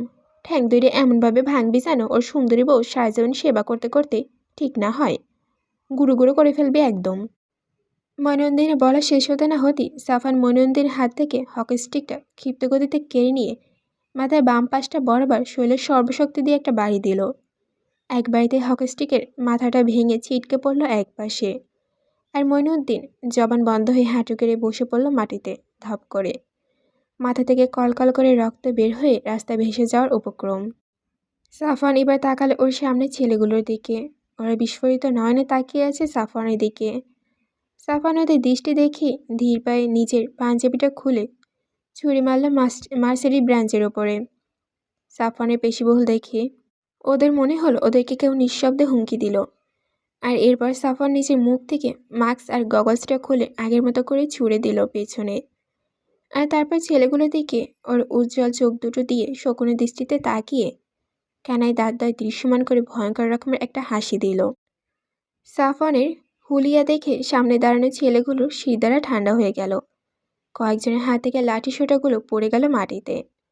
আর এরপরে ওদের কয়েকজন সাফওয়ানের সামনে থেকে দৌড়ে নিজেদের যান বাঁচাতে পেছনের দিকে ছুটে পালালো। কিন্তু সাফওয়ান বিদ্যুৎ গতিতে দৌড়ে পালালো ছেলেগুলোর একেবারে সামনে গিয়ে দাঁড়িয়ে পড়ল। আর সাফওয়ানের এহেন গতিতে সেই ছেলেগুলো সহ বাকি সবাই চমকে গিয়ে তাকিয়ে রইল সাফওয়ানের দিকে। সাফওয়ান দৌড়ে পালানোর চেষ্টা করা ছেলেগুলোর দিকে আগের মতো করে হেসে ধীরে ধীরে আগাতে থাকলো। আর ছেলেগুলো ভয় এক পা করে পিছিয়ে যেতে যেতে একে অপরের সাথে বেঁধে যেতে লাগলো। কিন্তু সেদিকে ওদের ভ্রুক্ষেপ নেই কারও। ওদের সমস্ত মনোযোগ এখন ওদের সামনে দাঁড়িয়ে থাকা জলে চোখের এই হিংস্র মানবটির দিকে। সাফওয়ান আগে নিচে পড়ে থাকা একটা হকি স্টিক হাতে নিল। আর তারপরে ক্ষিপ্ত গতিতে এসে মুহূর্তের ভেতর হকি স্টিকের এক আঘাতে সবার সামনে থাকা 3 জনের শরীরে ধারাশায়ী করে ফেলল। মাটিতে পড়ে কোঁকড়াতে থাকলো ওরা। এরপর মাটিতে পড়ে থাকা একটা ধারালো চাকু নিয়ে সামনে তাকালো সাফওয়ান। আর তারপর ওর সামনে দাঁড়িয়ে থাকা ছেলেগুলোর দিকে তেজক দৃষ্টিতে তাকিয়ে ডেভিলের মতো হেসে নিচে পড়ে থাকা ছেলেগুলোর একটার কাছে গিয়ে তার গলার নল বরাবর হাতে চাকুটা ক্ষিপ্ত গতিতে ঢুকিয়ে দিল। আর এরপর আবার চাকুটা টেনে উঠিয়ে ফিনকি দিয়ে রক্ত বের হতে লাগলো সেখান থেকে। চিৎকার করার সুযোগ পেল না সে। এবার অন্য ছেলেটা কাছে এসে হাতে চাকুটা ঘুরিয়ে শূন্যে তুলে দিয়ে আবার সেটা খপ করে ক্যাচ করে ঢুকিয়ে দিল ছেলেটার বাম চোখে। আর ছেলেটা চিৎকার দিতেই চাকুটা ওর চোখ থেকে বের করে ওর মুখের ভেতর ঢুকিয়ে একটা টান দিয়ে মুখটা 2 ফালি করে দিল। এত সব কিছুর ভেতর ওর চোখে ছিল সামনে থাকা ছেলেগুলোর দিকে। বিস্ফোরিত নয়নে চোখ আরও ওরা সাফওয়ানের দিকে। যেন পা সরাতে সবাই ভুলে গেছে, চিৎকার দেওয়ার মতো শক্তিও পাচ্ছে না ওরা। দ্বিতীয় ছেলেটার মুখ থেকে চাকু বের করে সেটা দূরে ছুড়ে দিল সাফওয়ান। এরপর ধীরগতিতে মাটিতে পড়ে থাকা অন্য ছেলেটার কাছে গিয়ে ওর ঘাড়ে হালকা ধরে হ্যাঁচকা টান দিয়ে ঘাটটা মুচকে ঘুরিয়ে দিল। ছেলেটা সেখানেই জান খুয়ালো। এরপর উঠে দাঁড়ালো সাফওয়ান। দারাজ গলায় সামনে থাকা ছেলেগুলোর উদ্দেশ্যে বলল, আমি আজ পর্যন্ত কখনো অস্ত্র ব্যবহার করিনি। আমার এই দেহই যে কাউকে পরপারে পাঠিয়ে দেওয়ার জন্য যথেষ্ট। কিন্তু আজকের ব্যাপারটা অন্যরকম। আজ আমার বউ আছে সাথে, তাই কাজগুলো দ্রুত সারতে হবে। এরপর ছেলেগুলোর হাতে তর্জনী দিয়ে ইশারা করলো সামনে বৃষ্টি ভেজা ফাঁকা রাস্তাটা দেখালো। তারপর ব্রু দুইটে নাচিয়ে ব্রুকুটি করে হেসে বলল, পালা।